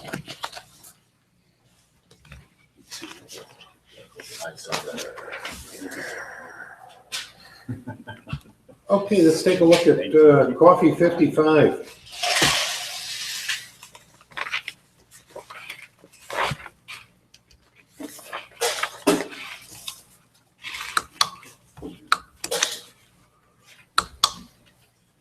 And that person who roasted coffee 55, if you can let us know, did I pronounce Torre Fattori correctly? Is the name of your roaster?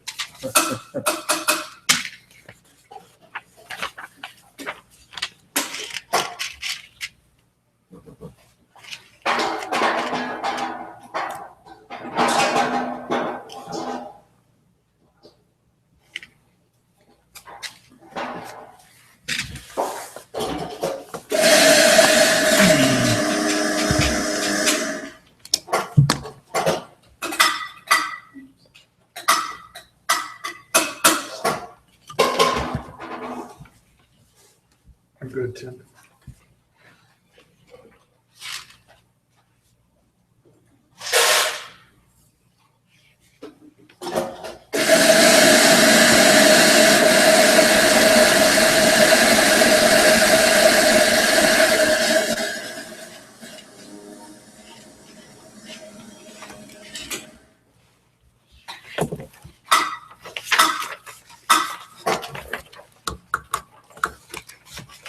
That was coffee 55.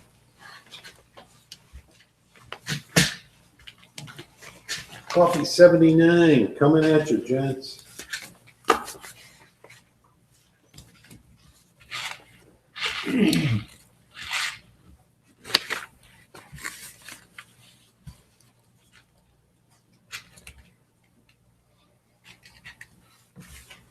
I appreciate the education I'm getting as well as the fun I'm having. Wow.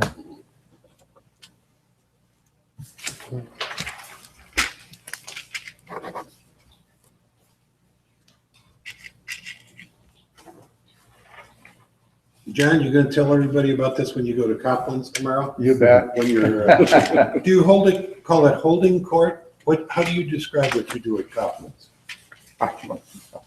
What's Compliments? Where is that? It's at Marshall and Cleveland, next to Izzy's Ice Cream. One of the best And shops in St. Choo Paul. Joe's, Choo Bob's. Andrew, you owe me a free cup. It used to be down by Creek and Durham Hall. It was. It's right next to Izzy's. That's all you need to know. That's right. Or Choo Bob's. Izzy's the best ice cream in the Twin Cities. You're really going for the freebies today. No, we have a big argument in the office. What's the best ice cream? It's Yeah, debatable. that's what it is saying. I prefer Dars. Who's? Dars. Never heard of it. It's on Rice Street. And in my opinion, every bit as good as Izzy's or Grand Oak Creamery or Sebastian Joe's, and half the cost. Rice and what? Rice just north of, or just south of Maryland on Rice. You know where that is? I haven't been to Darks. I know where that cross street is. There's a good bait shop right there. Yeah, it's right across, Now we're gonna get lost in the wall. You know where Washington, Especially after I comment on it. or Washington. I mean, it's a big school there. It's right across the street from them. Just when you hit the ball fields and you see the big school, look right across the street. Yeah, I'm still kind of partial to Adele's custard at Excelsior. Very nice. Yeah, you just can't beat frozen custard. Oh, Milwaukee's got the best frozen custard. I don't know. Let's go. St. Louis. Yeah. St. I'll Louis. fight over that. Where do you like it? Cops? Cops is good. Leon's is good. Oh, Leon's is great. Leon's is where they used to take visiting dignitaries when they hit Milwaukee. Charlie and I are Wisconsin boys, so. Have you been to Ted Drew's in St. Louis? Who? Ted Drew's? I've never been to St. Louis. Oh my gosh. Well, they do concretes in St. Louis, don't they? Yeah, yep, yeah. You can get a concrete with frozen custard, but I just eat it straight, plain vanilla. This is coffee 81.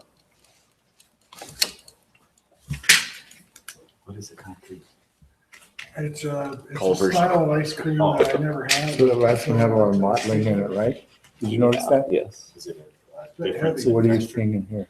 Oh, yeah, there's a little bit there. The other one had That'll more. look Very puffy. firm. Oh. Yeah, there's no way you're getting through a straw.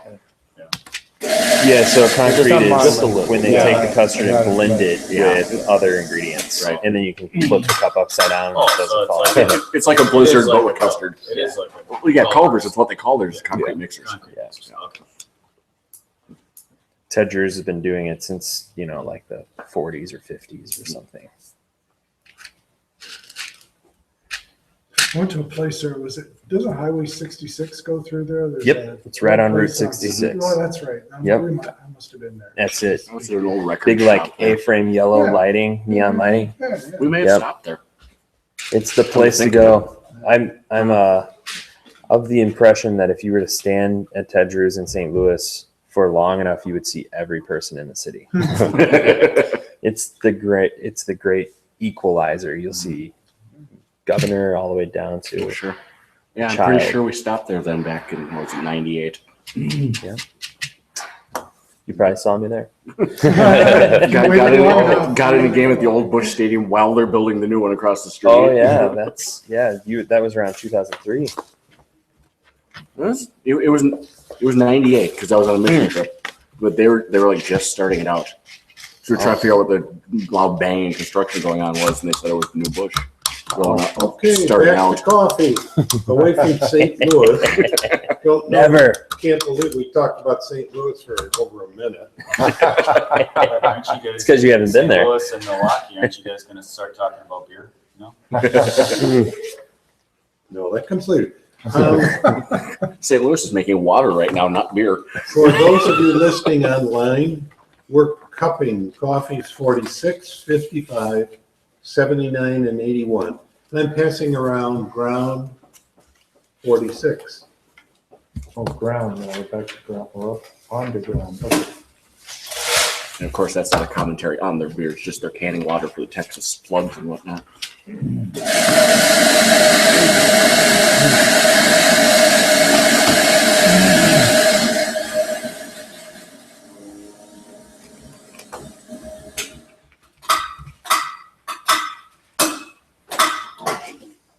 Pretty soon they'll be canning and send it up to California. True. Isn't, Yeah, are there was it 3 or that 4 people doing that already? Yeah, it's- Canning the Florida, they're the California water and selling it to California. I think Nestle's one of them that's still bottling California water out there. So those of you watching from California, please respond.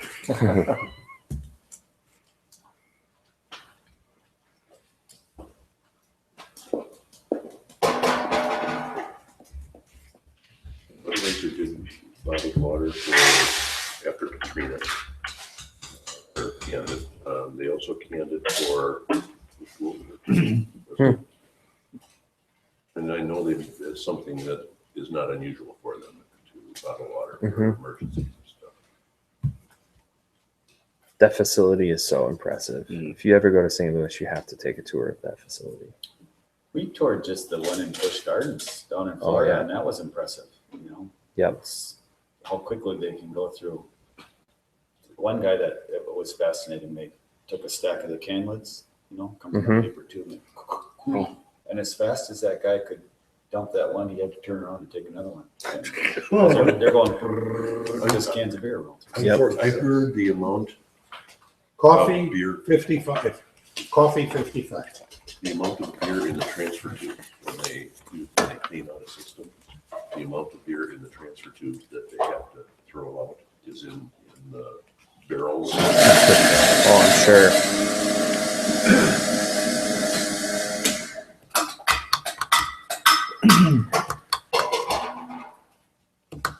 I've been tracking some of the comments on water crisis in California, particularly with regard to, because every 2 weeks, someone else gets the finger pointed at them Oh, yeah. as to what's wrong.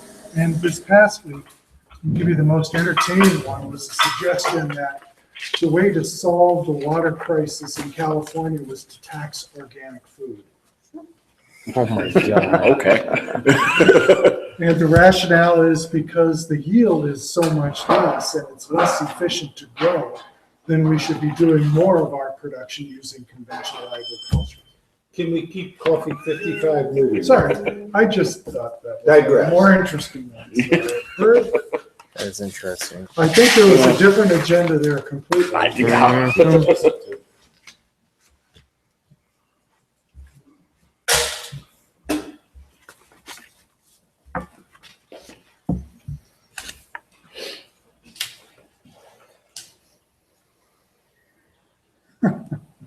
In fact, I still don't quite get it, but that was it.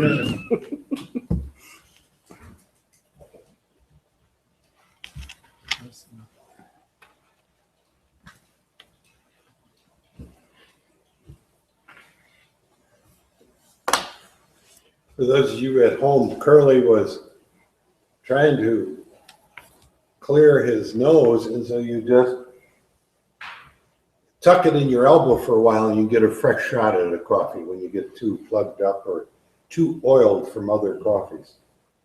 Not to get confused with sticking your nose in your armpit. Yes, Evan, we're live. Yeah, but We were warned to keep those comments down. See, I warned you. We're working on coffee 79.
Bottom 8.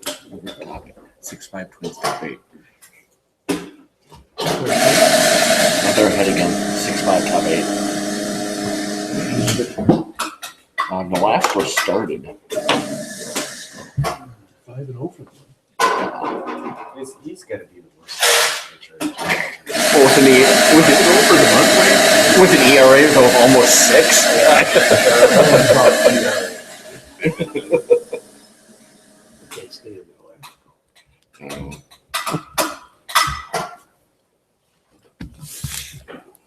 Oh, no, Last coffee coming at you, 81. apparently he left in the second inning with an ankle injury. So it's been Oh, that's bullpen ever okay. since. And we're talking baseball down here. We're on coffee 81 for those of you at home. Hey, Dave, I have a question that pertains to coffee equipment. Anyway. These coffee makers over here, I'm unfamiliar with them. What did they do different than a Mr. Coffee or a Bun or anything else that anybody would have at home? The most critical factor is the temperature at which it's brewed. Manufacturers like Techniverm will go after what's SCAA rating. And to be certified, it's got to hold the temp, the water temp, at 196 through 205. That's what makes them different. That's what makes them liable for more burn suits, to be quite honest. Other brands, you probably at home, you're brewing that coffee at 170, 173, somewhere in there. And there's more to it. These are all handmade in Holland, and that contributes to the labor cost as well. How about the head as far as the multiple, is water coming out multiple? Shower I head. think it's Yep. the shower It's head. a shower. Shower head, and you have pulse action, so it'll fill and then release and then fill and then okay. release, and then you have good distance from the shower head to your bed depth. A lot of your Mr. Coffees will not allow a certain amount of water. You need a certain amount of water to coffee, so there you have to use a little bit of coffee in a Mr. Coffee, or else it'll overflow. Right. Quality Techniverm, I think, was on the SCAA's approved list longer than anybody else. Yeah, I think they're the first. Yep, gold standard. So Tim, those are hand built, and that's, for instance, that's a copper heater in there. Sure. It's all, if you open that up, it's pretty impressive. So it's quality of build and accuracy. It's a 5-year warranty on those. Wow. Where do we get one? What do they run? Off my website. Listen, I've had those for almost 15 years. I mean, I've got like 7 or 8 floating around. We just got the distributorship back for them because I like them. I think they're underappreciated. I really do. They're fantastic. Tom Chips wants to know if there's any comments from Gopher Cuppers. He says he's appreciated reading Dave's thoughts on separating personal preference of particular roast levels versus a qualitative assessment of a roast on dialect. Any comments from Gopher Cuppers?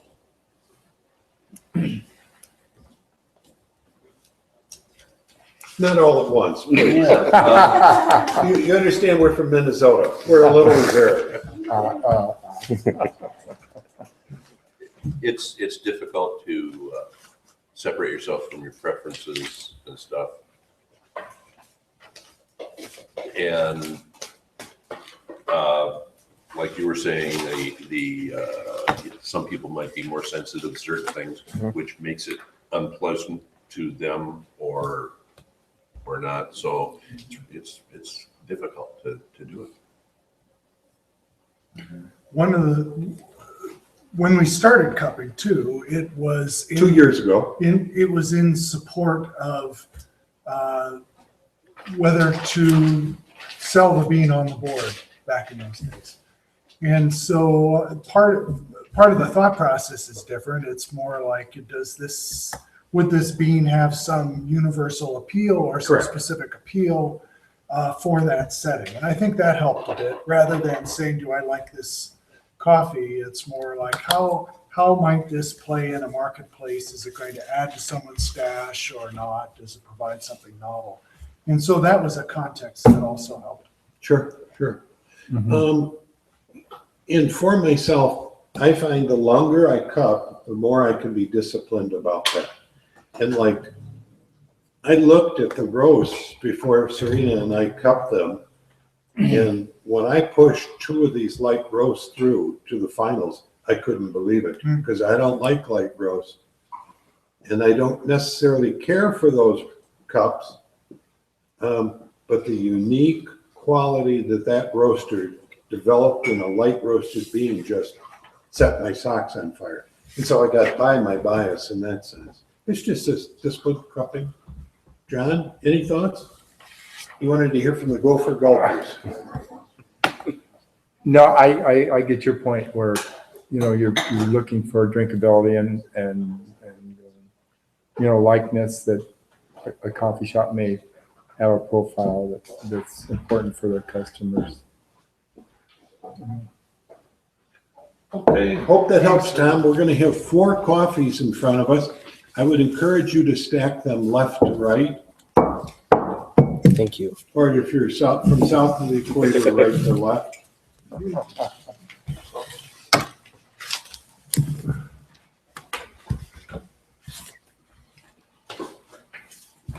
Thank you.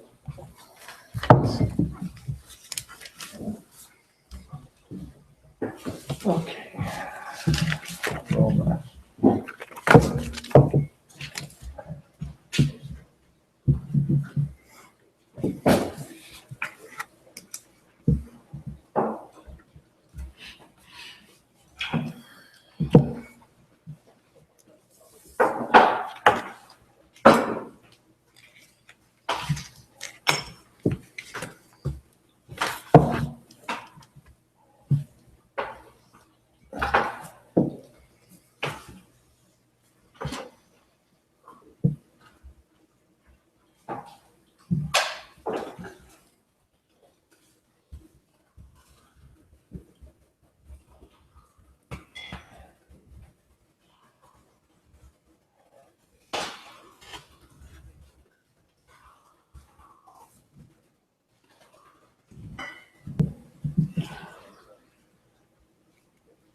I am chasing something and the words are just not there. Wild Damn, goose. hope you guys, I got wild Snipe. goose. He's snipe. It's a snipe hunt. I bet you 10 to 1, somebody else will come up. I'll be having my ears open. No,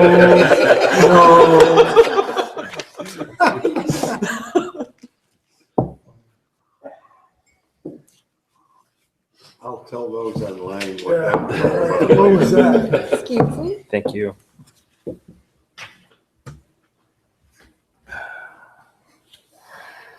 For those of you online, we're cupping 46, 55, 79, and 81.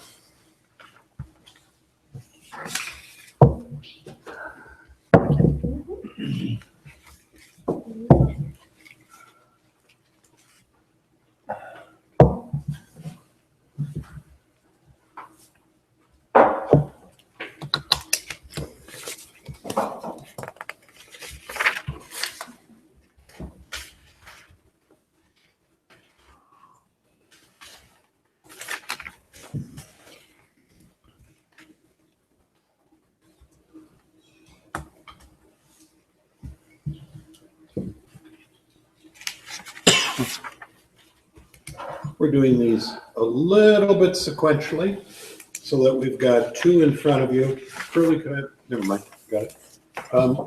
So that we don't blow a fuse here. And so we're separated by about 5 feet.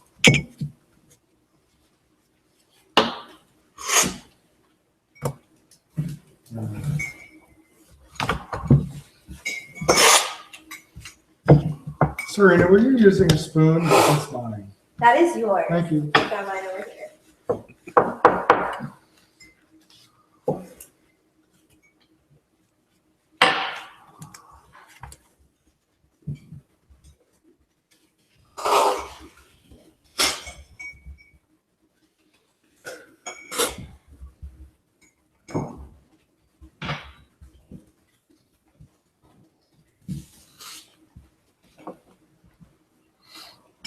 Coffee's 46, 55, 79, and 81.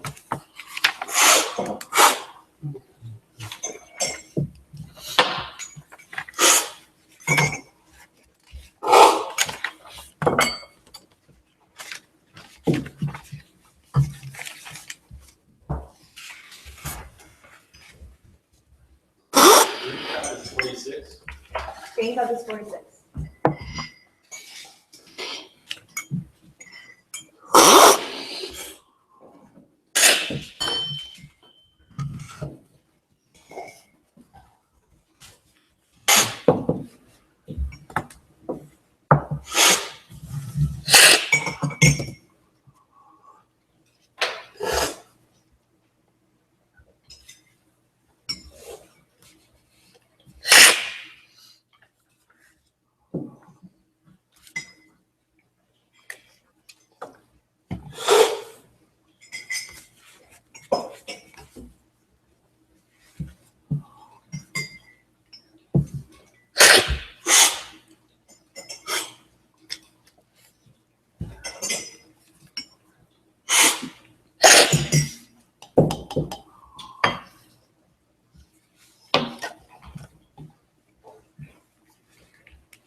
Pardon me.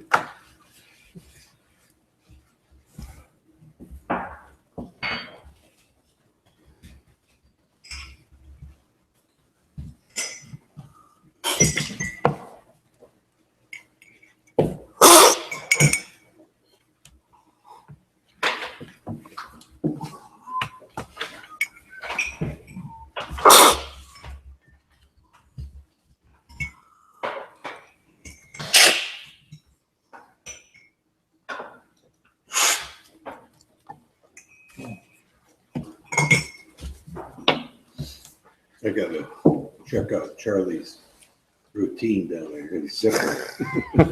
Like one of Joe's bosses has one of those industrial zipper cuppers. I've learned not I've learned not to check out my boss's zipper, but God, I'm glad we got a comedian in here. Just in case it's not up.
Serena's putting cup 79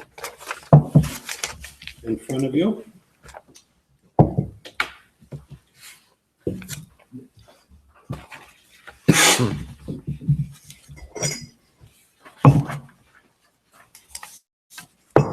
'79 is in the salmon colored cup. That's what I should get this.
Okay.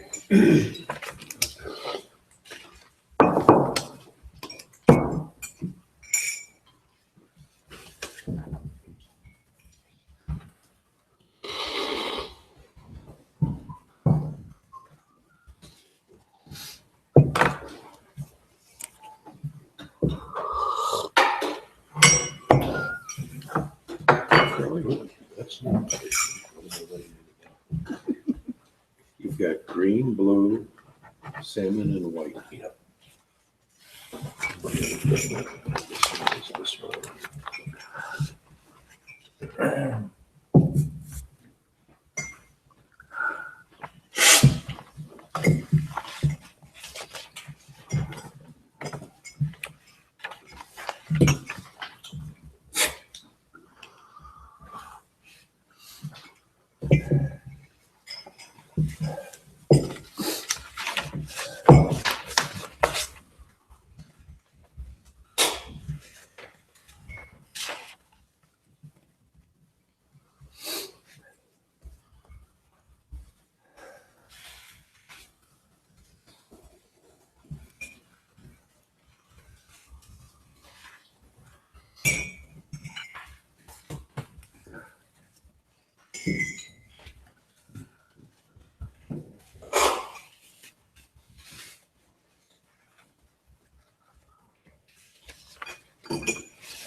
What'd you say, Dave? Right here in the elbow? Just neutralizes your senses. I think he said his elbow though. See, the longer we cup, everybody thinks great lines to come out with here.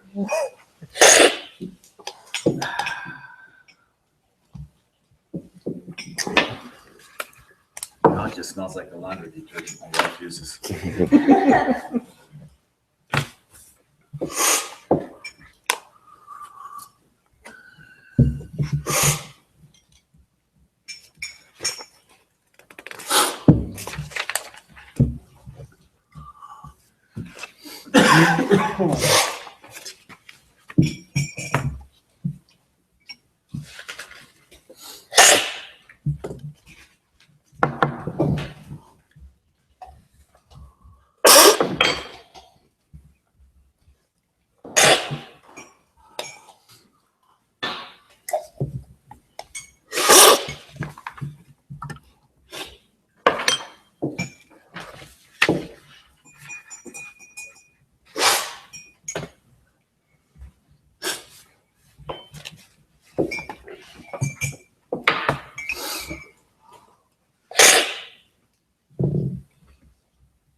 Cups games in the 10th inning, bottom of the 10th. Just take the warning track.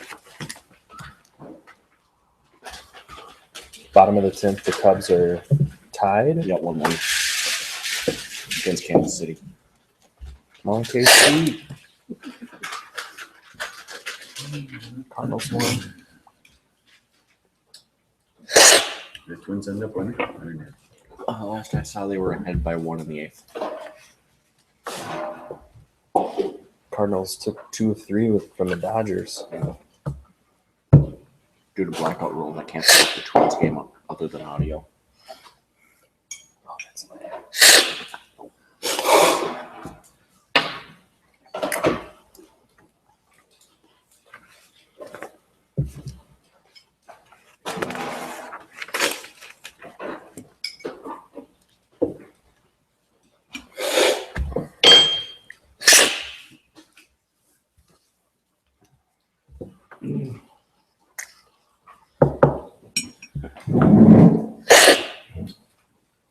yeah, the Twins ended up winning 6-4.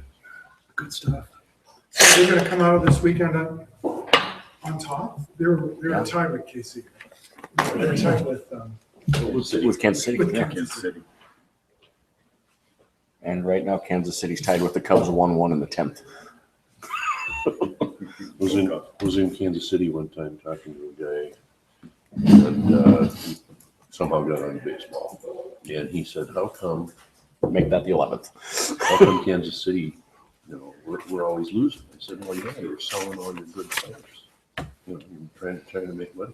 He says, I really don't care. I'm a St. Louis fan.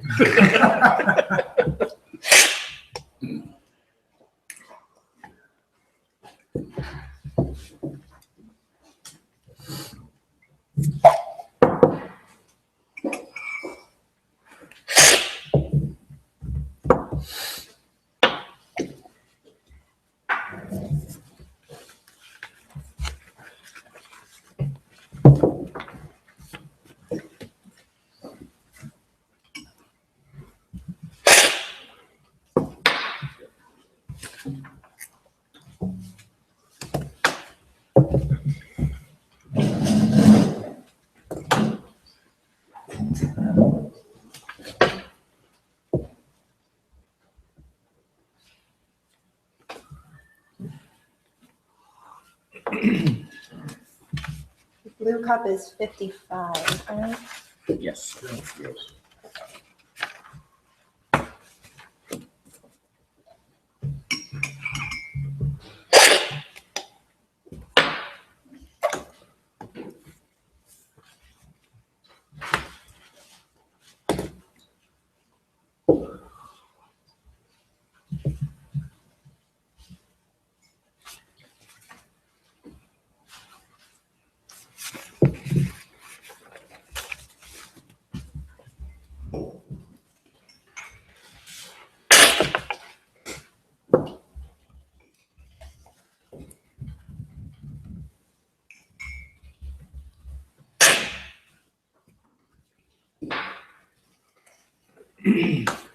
Dave, is that one of your roasters straight back?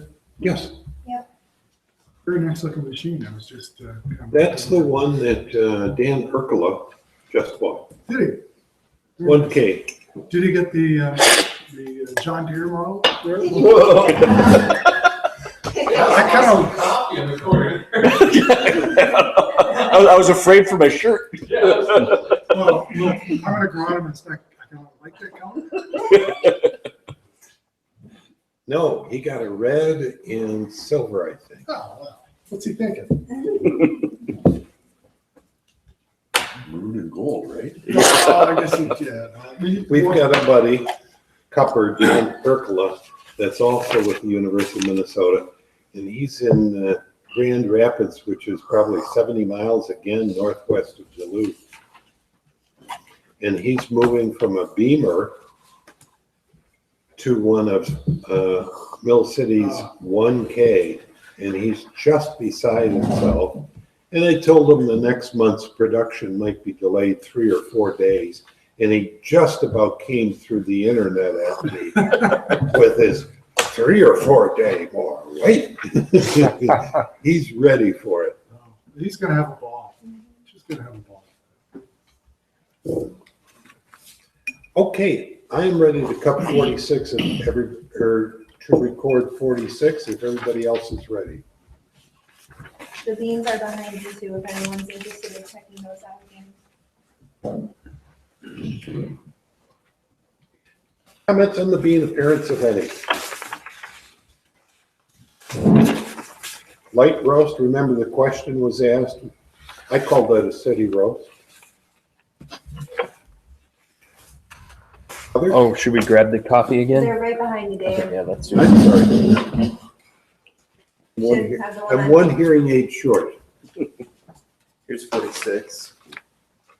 You want to pass it down? Then I'm going to set the other one. Sure. Thank you very much. You're fine.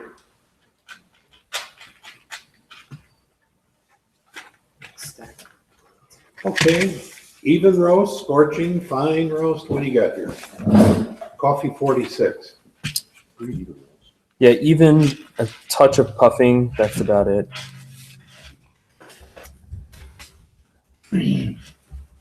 For those of you that are on the spreadsheet, I only noted puffing when it was excessive.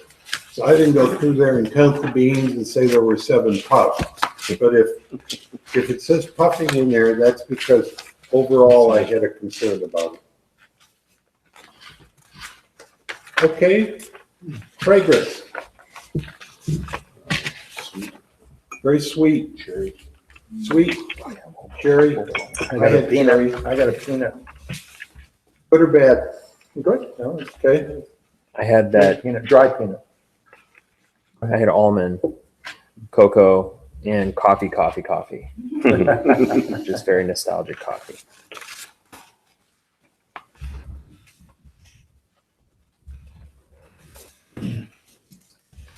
I'm going to let you speak up or I'm going to move on. Aroma. I got the almond again. Andrew, the aroma for me. Rubber, orange, nut, and burnt caramel. Toast, cocoa, there was a citrus note in the background. They toasted coconut slight. Toasted. Coconut slight. Are you saying toast or Toasted.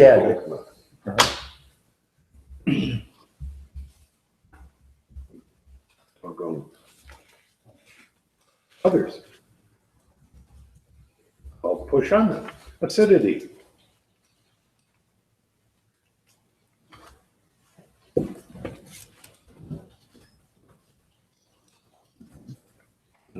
For lack of better words, anyway, to me it was sharp. It Yeah. just got sharper as it cooled.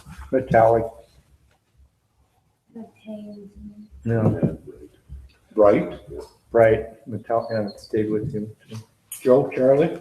I thought the acidity was dialed back from some of the other cups that we'd had and not really, it was lackluster.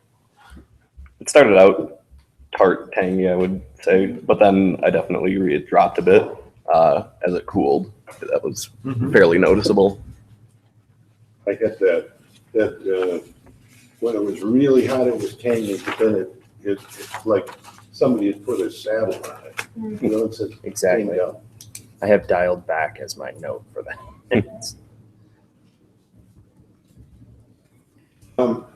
I personally didn't feel that interfered with the cup. I just noted it. Flavor nuances. I got a blood orange in there. I got a cinnamon. A little bit of cinnamon. Yeah, that were stout. What? Yeah, chocolate malt. I- Yep. Irish, stout, chocolate, malt. I had paper, nut. It was kind of rough in flavor. There was a grapey characteristic that made it taste a little frimmy to me. Hard. It opened up a bit later in the cooling process to lemon, but it still lacked a lot of complexity.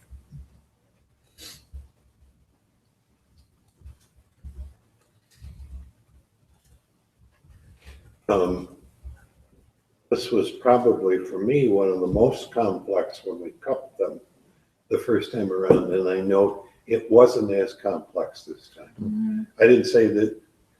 For me, it doesn't lack complexity at this point, but it's dialed back from the complexity it had when I cupped it Wednesday. Yeah, it's staling a bit. And go through it again. Darker coffees Stale stale more more quickly. Yep. Because of the oils, right? Well, Open. if you have exposed oil on a coffee that's exposed to oxygen, it becomes rancid basically immediately. But oxygenation takes place outside of that rancidity. Oxygenation takes place to a darker coffee much more quickly. If you think about that cellular structure, that framework, as being opened and starting to crack down a little bit, later in the roast that happens. So then oxygen can get in much more quickly. Actually, it's due to carbon dioxide having left it much more quickly. where were we? Body mouthfeel.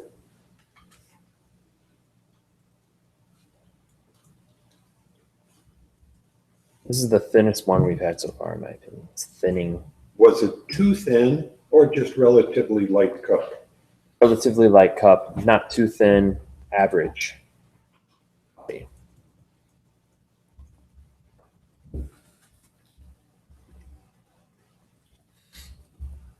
Others, mouthfeel. I thought it was a bit sticky. And dry. It's sticky.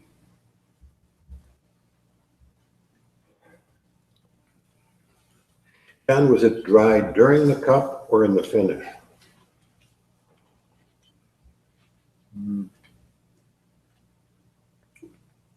Both, I'd say. Okay. Sweetness.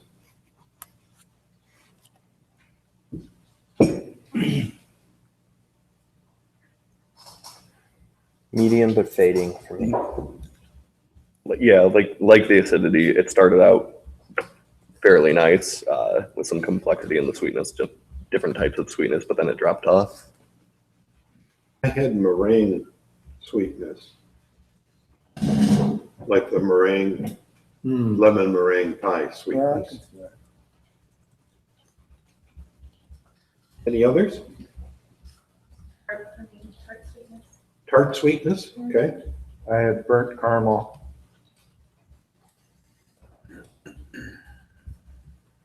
Finish, aftertaste. Get a slight vegetable note at the finish. I wrote down asparagus with it. It dropped off quickly for me.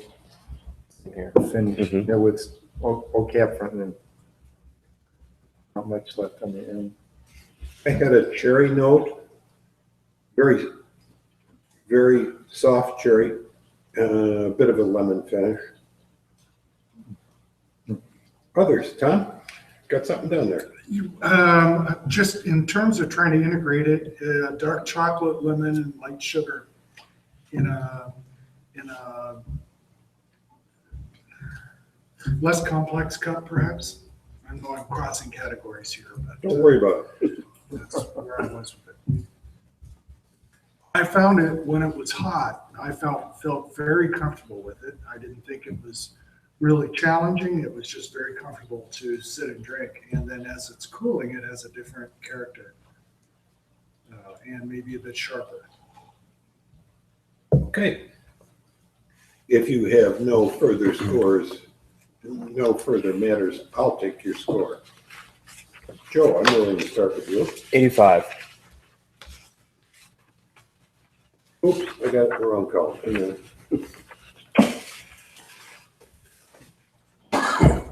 on. Charlie, 86 and a half. Serena, 86.5. 86.5. Curly, 85.75.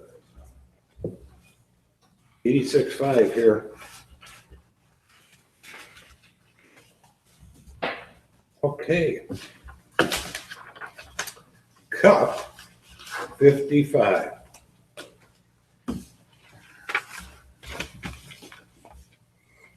Bean appearance, please. We'll keep things moving along. Some modeling slightly uneven. We have the coffee here. Yep. Mm-hmm. Others. Scorching or tipping? No scorching or tipping. And for me personally, modeling, if that modeling is the same across the spectrum of coffee, then that's an even roast. Yeah, And it is I even, saw. Yeah, I would call I it picked up a few that were less than others. yeah, Gotcha. lighter Yeah, I would just say puffed a bit for me. Just a bit.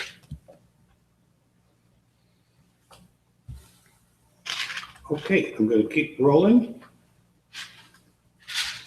When I get to the right coffee. Fragrance. Very floral for me. I got rose and lily. Rose and what? Lily. Had a strawberry hit to it. Okay, others. I got a hint of tobacco in there. Hinted back, the old backy. I got a cayenne pepper, and it was very pleasant. I got it the other day, and I got it again today. A canned pepper? Cayenne. Oh, cayenne. Oh. Roasted nut caramel. Very rich, deep fragrance to this. I have molasses.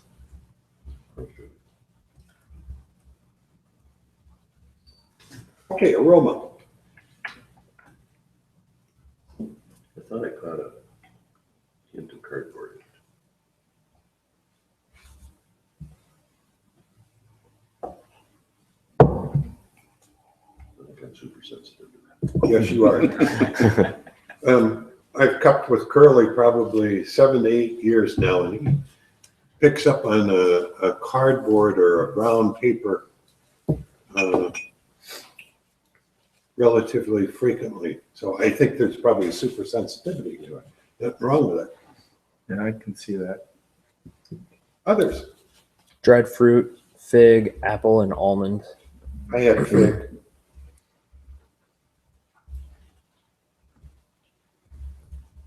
Okay. Anybody want to add anything? I'm going to move on to acidity then.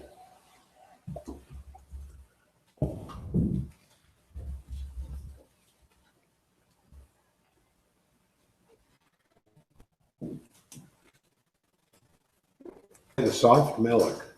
Yeah, really nice, soft, balanced. Yeah, lower acidity than some of the other ones. But it was cup supportive. I call that type of, when I get a Yeah. so low, Yeah. a soft, low acidity, I call it cup supportive. It was very even throughout the coffee, and then it got cool. Yep. Joe and Charlie, a question for you. Mm-hmm. Can a coffee have both malic and citric and you can taste them? Absolutely. Okay. If you think about, like, for instance, malic acidity, a lot of times people call out apple, but apples are very high in citric acidity. It's not just that they only have apple is a fragrance, it's not a taste, whereas acidity is actually a taste. Gotcha. So you usually have all of the acids present in a coffee, but the way that they balance each other creates a more roundness to the acidity or a sharpness to the acidity, lesser or more excitement to your salivary glands. That tingling is your salivary glands being activated. It's actual neuron firing. So like if you get something super sour, what does your face do? Yeah, puckers. So your face is like literally trying to wring out saliva into your mouth. Gotcha. And you're feeling tingling all. Acidity? What's that doing? So I mean, when we talk about effervescence is a product of a gas trying to pull itself from a liquid. So whenever you have like soda, that soda has, and that pressure has caused that actually boiling point for carbon dioxide to be at a much higher, it's stable in a much environment, but whenever you release that and open that up, that carbon dioxide can release out, so you're in a lower pressure environment. That's not actually what's happening, but it's making that dancing feeling on your tongue because there's so much electro activity happening in your nerves. Okay. So there's actually not like fizzing happening in the coffee itself, but you just have this like excitable tingling sensation that for some people is pleasant, other people don't like it. So it's a sharper, or it's a higher acidity, usually balanced with a lot more sugar that's kind of tricking your tongue into feeling that electric impulse while at the same time getting that really pleasant that we associate with soda. That's my impression. I can't scientific right now. I'll take it as gospel. Yeah. Okay. Flavors, nuances, and we're on coffee 55.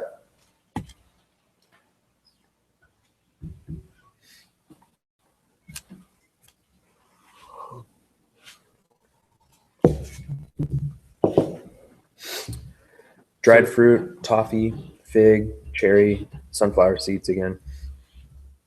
I got a sweet cherry and grape. Picking up pear and apple. A little bit of honey. Well, the fruit theme seems to be pretty dominant. I had pineapple in there as well. I had chocolate milk from yesteryear when you used to get it in pints. You know, and the guy would bring it to the house and that wonderful aroma. That was spoiled, wasn't it? That was yesterday's. Sat out in the sun. That's called kernels, baby. Any other flavors, nuances? Body mouthfeel. Round, very round. Round. Buttery. Buttery. Yeah, I'd buttery. say so. Butter, soft, creamy. Syrupy, yeah. A little bit of syrup. Sweetness. Medium in a good way, I would say. On Yeah. Yeah. Sweetness. Dried fruit-like sweetness. I got that white sugar in. And kiwi with a question mark. Oh, I like it. This is one of the sweetest coffees I've had. Now you're making me hungry. That follows. Yeah.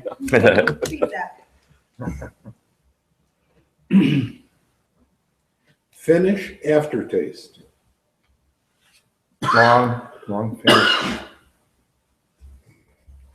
I mean, The chocolate came out in the finish What I for got. me with the tiniest note of grapefruit pulp. I got a carbony note that I did not like. Carbon? Carbony, yeah, like a little smoky. I actually liked that though. I felt like that's how a coffee should kind of taste at the end for me. It's good. Others? I found myself with this coffee playing with it in my mouth and trying to extract a lot out of it. I mean, it's the first coffee I've had that I was drawn to, you know. Okay. We'll see how that comes out in the scoring. Yeah. I'm ready to score it. This is coffee 55. Big Joe, we're going to start with you. 87. Harley. 88.5. 0.5. Serena. I got an 89. 89.0. I was scoring. Big Tom. 87. Hurley. 87. 86. I gave it an 89. We're gonna move on to coffee 79.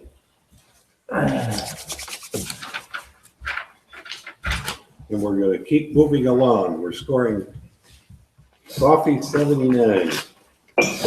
Anything noticed on the roast? Was this a little lighter? I also thought it was a bit lighter. What level? City plus? City? Maybe right on the verge.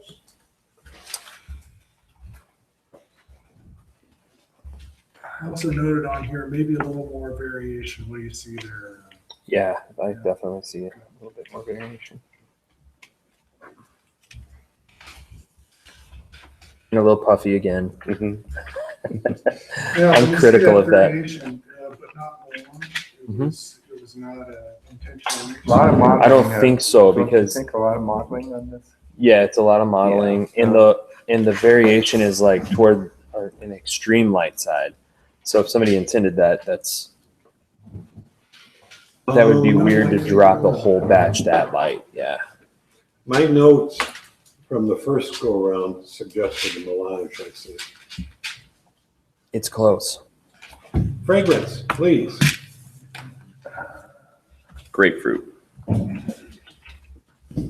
Others. I had a lot in this one. Orange, caramel, nut, cherry, like a dried cherry or a dried raisin. In that, maybe let's just call that craisin. Crazy. Little I got a dried graham cranberry. John has cranberry or graham cracker.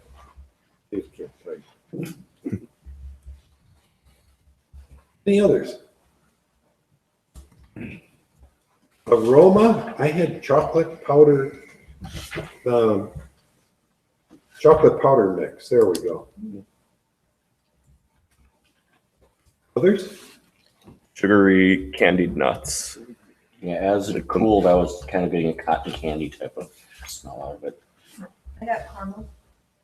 I got Yeah. toffee. I got butterscotch. Wow. I got the malty smell. Fruit nuts and cocoa for me. Put all that together for me, it was very inviting. Yeah. To that sweetness. Carnival. Yeah, if you saw all my notes from the first ones, I used the word inviting a lot. There was some coffees that really drew me in. Acidity. It was a light, but it was also round. I felt. Very vibrant. Orange, lime, apple. Juicy. This one had a lot of action for me.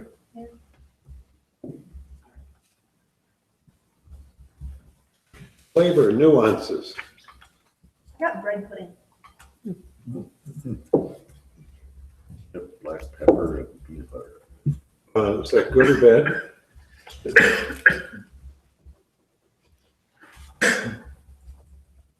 I got peanuts too. Like dried peanuts? Well, peanuts, and then, as a my last note on this is the aftertaste is like eating a peanut butter sandwich. The aftertaste of a peanut butter sandwich. So I got kind of peanuts through the whole thing, which was good. I liked it. It was not unpleasant for me. Orange, caramel, toffee, cream, like actual cream, flavor of cream. Apple, but it was kind of salty and a little bit of vegetal characteristic built as it cooled. And that malty characteristic also was Is present. vegetal bad or good for you? It was not a good flavor in this. It was with that salt. It's kind of like cooked carrot. Okay, I understand. Others? Body, mouthfeel.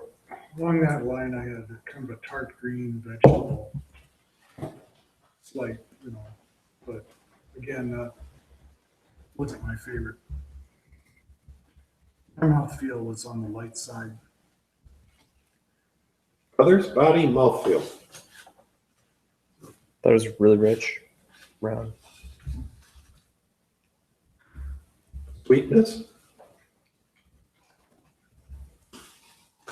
Very sweet. Had a white grape sweetness to me. I remember white grape on this from the first go round. Yeah. Others? I have Meyer lemon written down. For those that aren't familiar with it, a Myers lemon is probably the sweetest lemon out there. Love them. Like to cook with them. Mhm. Finish aftertaste. I think Tim said PB&J sandwich. And Serena's concurring. Pleasant, long, rich, and sweet for me.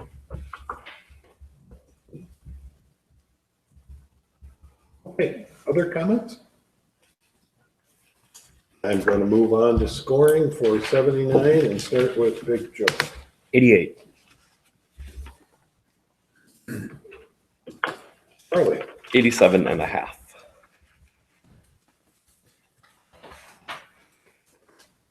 Serena, 85.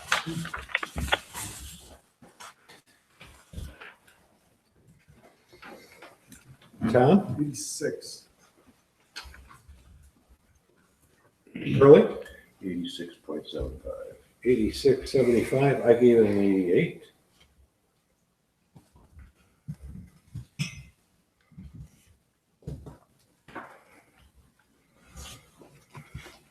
'81, last coffee. We are evaluating and documenting coffee 81. We're coming to the long conclusion for those of you that are hanging tough.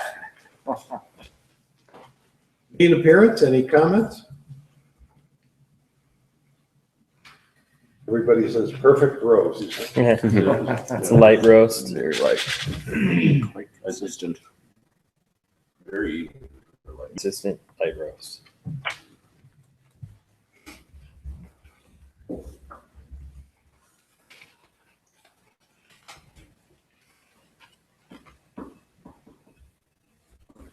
Okay, fragrance. Orange, caramel, floral, chocolate.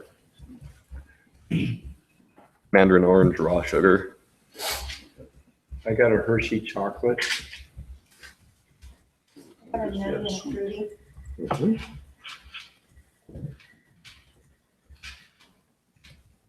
Aroma. savory note. I had savory. I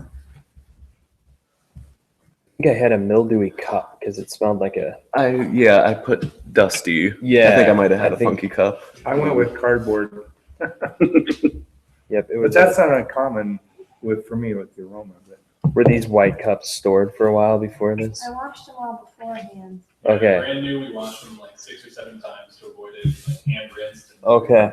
So, So it could have been the coffee. I didn't get that anywhere else in the coffee though at all. Same.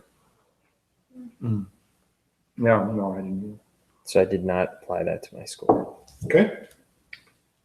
I did not find it in the first round. Acidity, please. Medium high, zesty.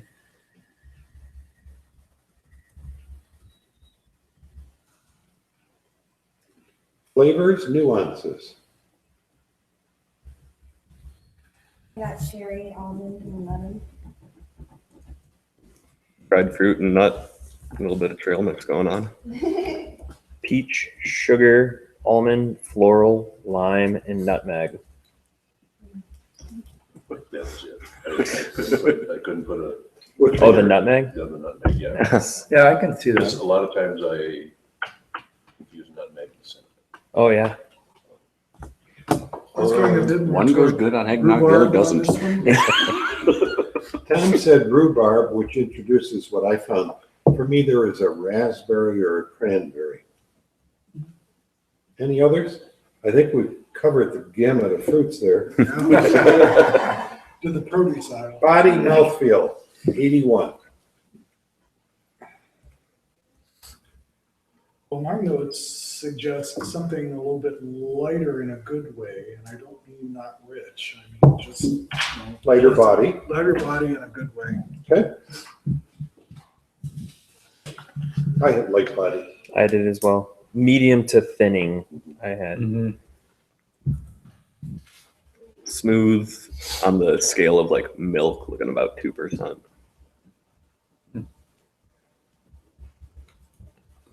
Sweetness. That's a way to think about mouthfeel, is that milk, no. From cream to 1%. Yeah. Cream to skim. Skim. Yeah. Sweetness, I had the pleasant tart sweetness. Yeah, I thought it was a sweet coffee. Mhm. I have that in the Yeah. high category.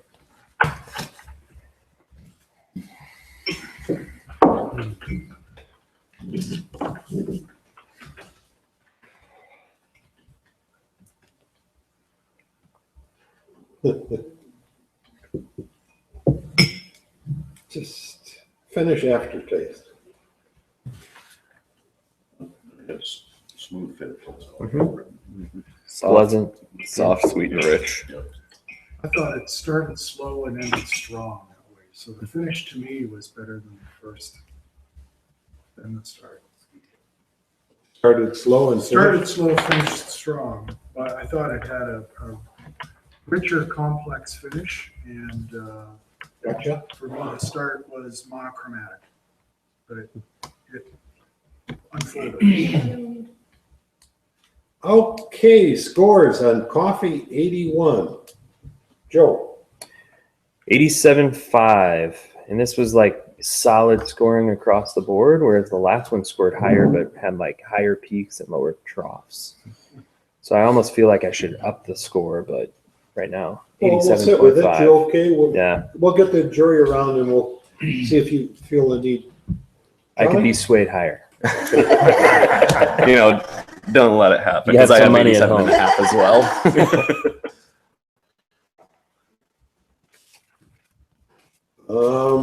Serena. 88.5 for me.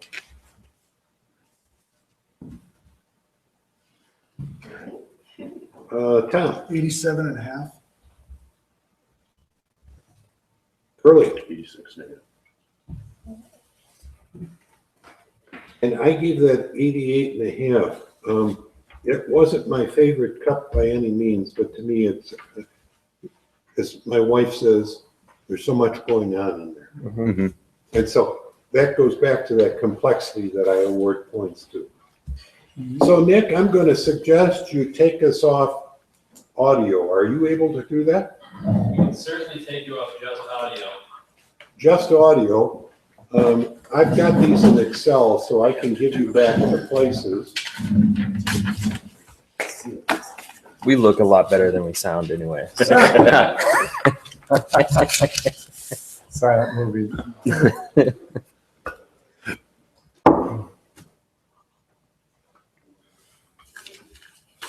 All right, the live stream should be muted. So everyone swear. Woohoo! Talk bad about your children. Okay, Tourette's time. Get it out here. My jokes are a lot funnier with the audio off too. my woohoo when the Cubs here finally scored. How are those Cubbies doing? Bottom of 11th, bases loaded, one out. They just had a runner thrown out at home plate for that first out. It's like a live stream inside got the it. live stream. Come on, Royals. Come on, Royals. And if the Cubs win, the Twins will be in first place by half a game. Oh my good gosh, we're so close to each other here. I'm glad you're using Excel. I marked how I have them ranked, even though I don't score. So, Hope you don't mind me watching over your shoulder here. in that case. Thank you. Let's drag him out. So you're rooting for the Cubs Oh, right yeah. now? Absolutely. Oh, man, come on. On two levels. You need to strike out and then you got it easy. Yeah, we got Put to. out anywhere. Yeah, we got to get this strikeout. Strike out. And then any base. Although a good double play would come in handy right now. Oh, that's scary. Why don't you have the Twins on? It's over. They win? Yeah. Oh, And because of blackout rules, I can't stream the Twins game. I can only get the audio. I can stream the Cubs game because I'm out of their market. Get. No, Ah, no, that's not a deep pop-up. enough. That's a pop up. But it landed. Game Oh!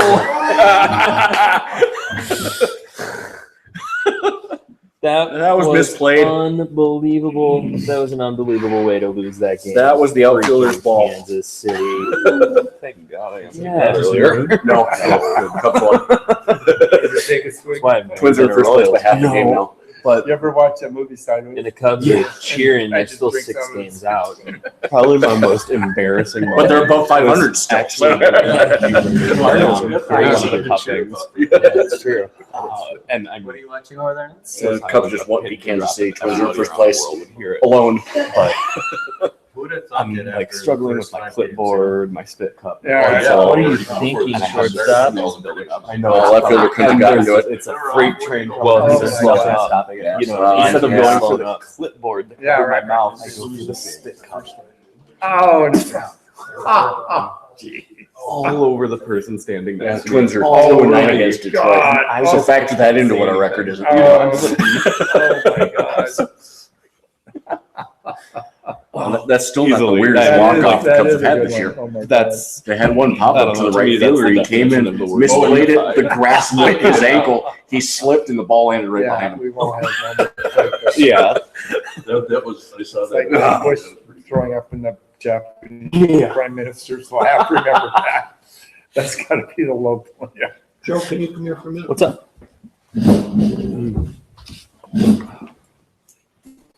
My formulas are So great. you're I just want to you're make sure the somebody third building double in front of checks my corner placements. on the east side. Yes. Okay. Yeah. So I I think, lived right behind there on Montrose for 20 years at 124. oh, really? Which is the second one in from the corner. Okay.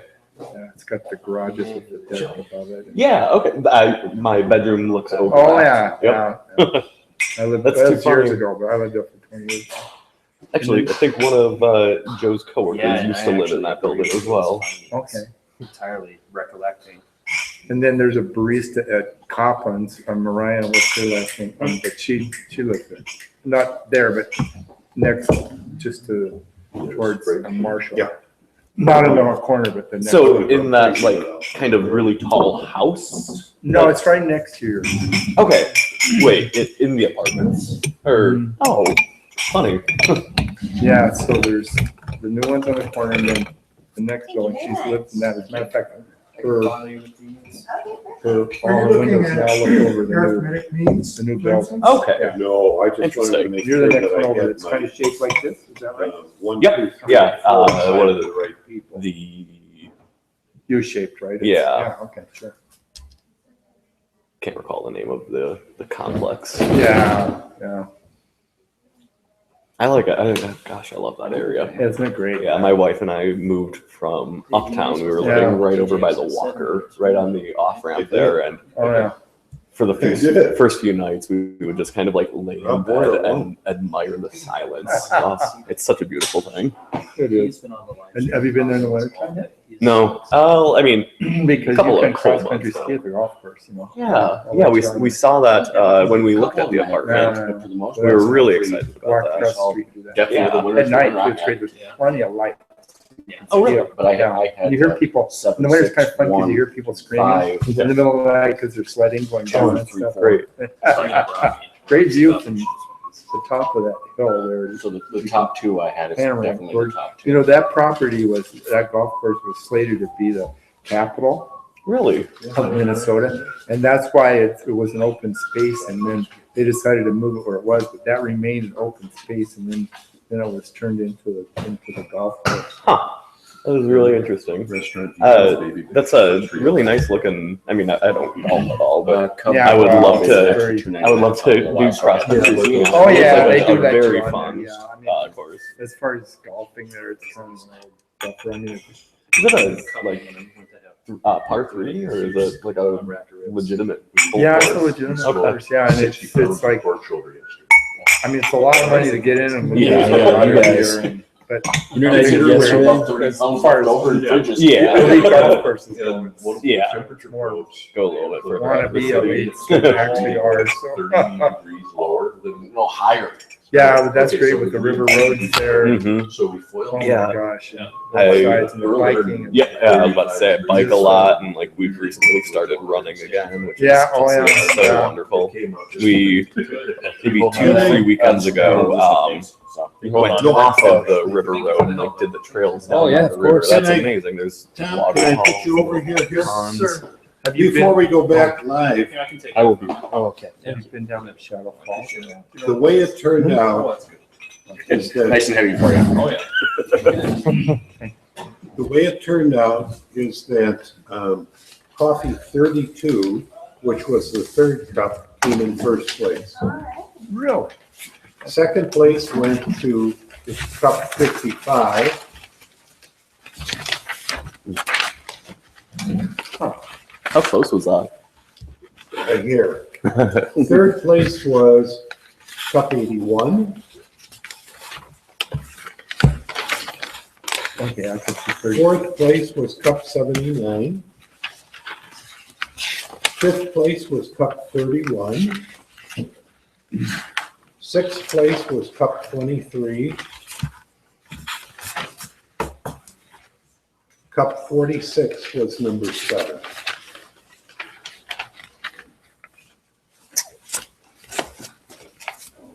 We okay with that? 1, 2, and 3? I am. Yeah, I had 3 and 4 flopped, so whatever there. Same here. 1 and 2, I had 1 and 2. You happy? We're about to drink beer. Darn right I'm happy. I don't, the cup that I enjoyed the most was way low on the list, but that's fine. how it tumbles, right? I'd sure like to get another shot at that too. We You can always can, make another group. but afterwards, I want to get this announced. We got people sitting on pins and needles. So are we still off air then? Just tell them we have a tie. Are we off air now? Okay. 7-way tie. We have to cup all 7 again. What I'd like to We do- should say that just to be funny. You each get $133. You all have to buy roasters.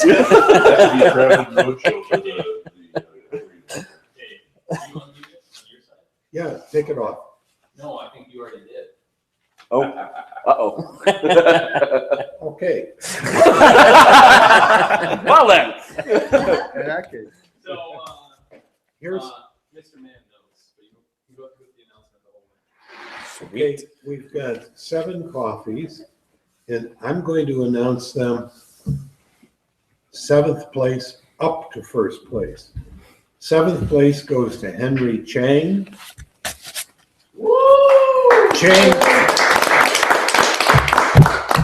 Chang 00 on HP. 6th place goes to Greg Sukoff in Solano Towel. And do we know if they roasted on or anything about? Greg and Solana roasted on a North roaster. Henry roasts on a Mini 500. 5th place was Mark Spotswood. That's creative nickname on Home Barista, and he roasts on a U.S. roaster 1 pound. 4th place goes to Marie Cullinan. She roasts on a vintage Otto Swadlow 3K in Tampa, Florida. Wow. 3rd place to Tom Chips, who roasts on a modified 1K Ambex clone. 2nd place goes to Cami Hill. She roasts on a 1K Torre Fattori in Orange, California. And drum roll, please. First place is Rob Boyer. Rob roasts on a North Roaster in Harrisburg, PA. I can't thank you all for your cupping help. I could not have got here without you. Cafe Imports for the coffee, for the roasters that came in with this, Home Barista, for the staff at Mill City Coffee Roasters. Who'd I forget, Serena? That's everybody. Thank you, and let's drink some beer. Nick, let's cut the audio. Everyone wave at the camera.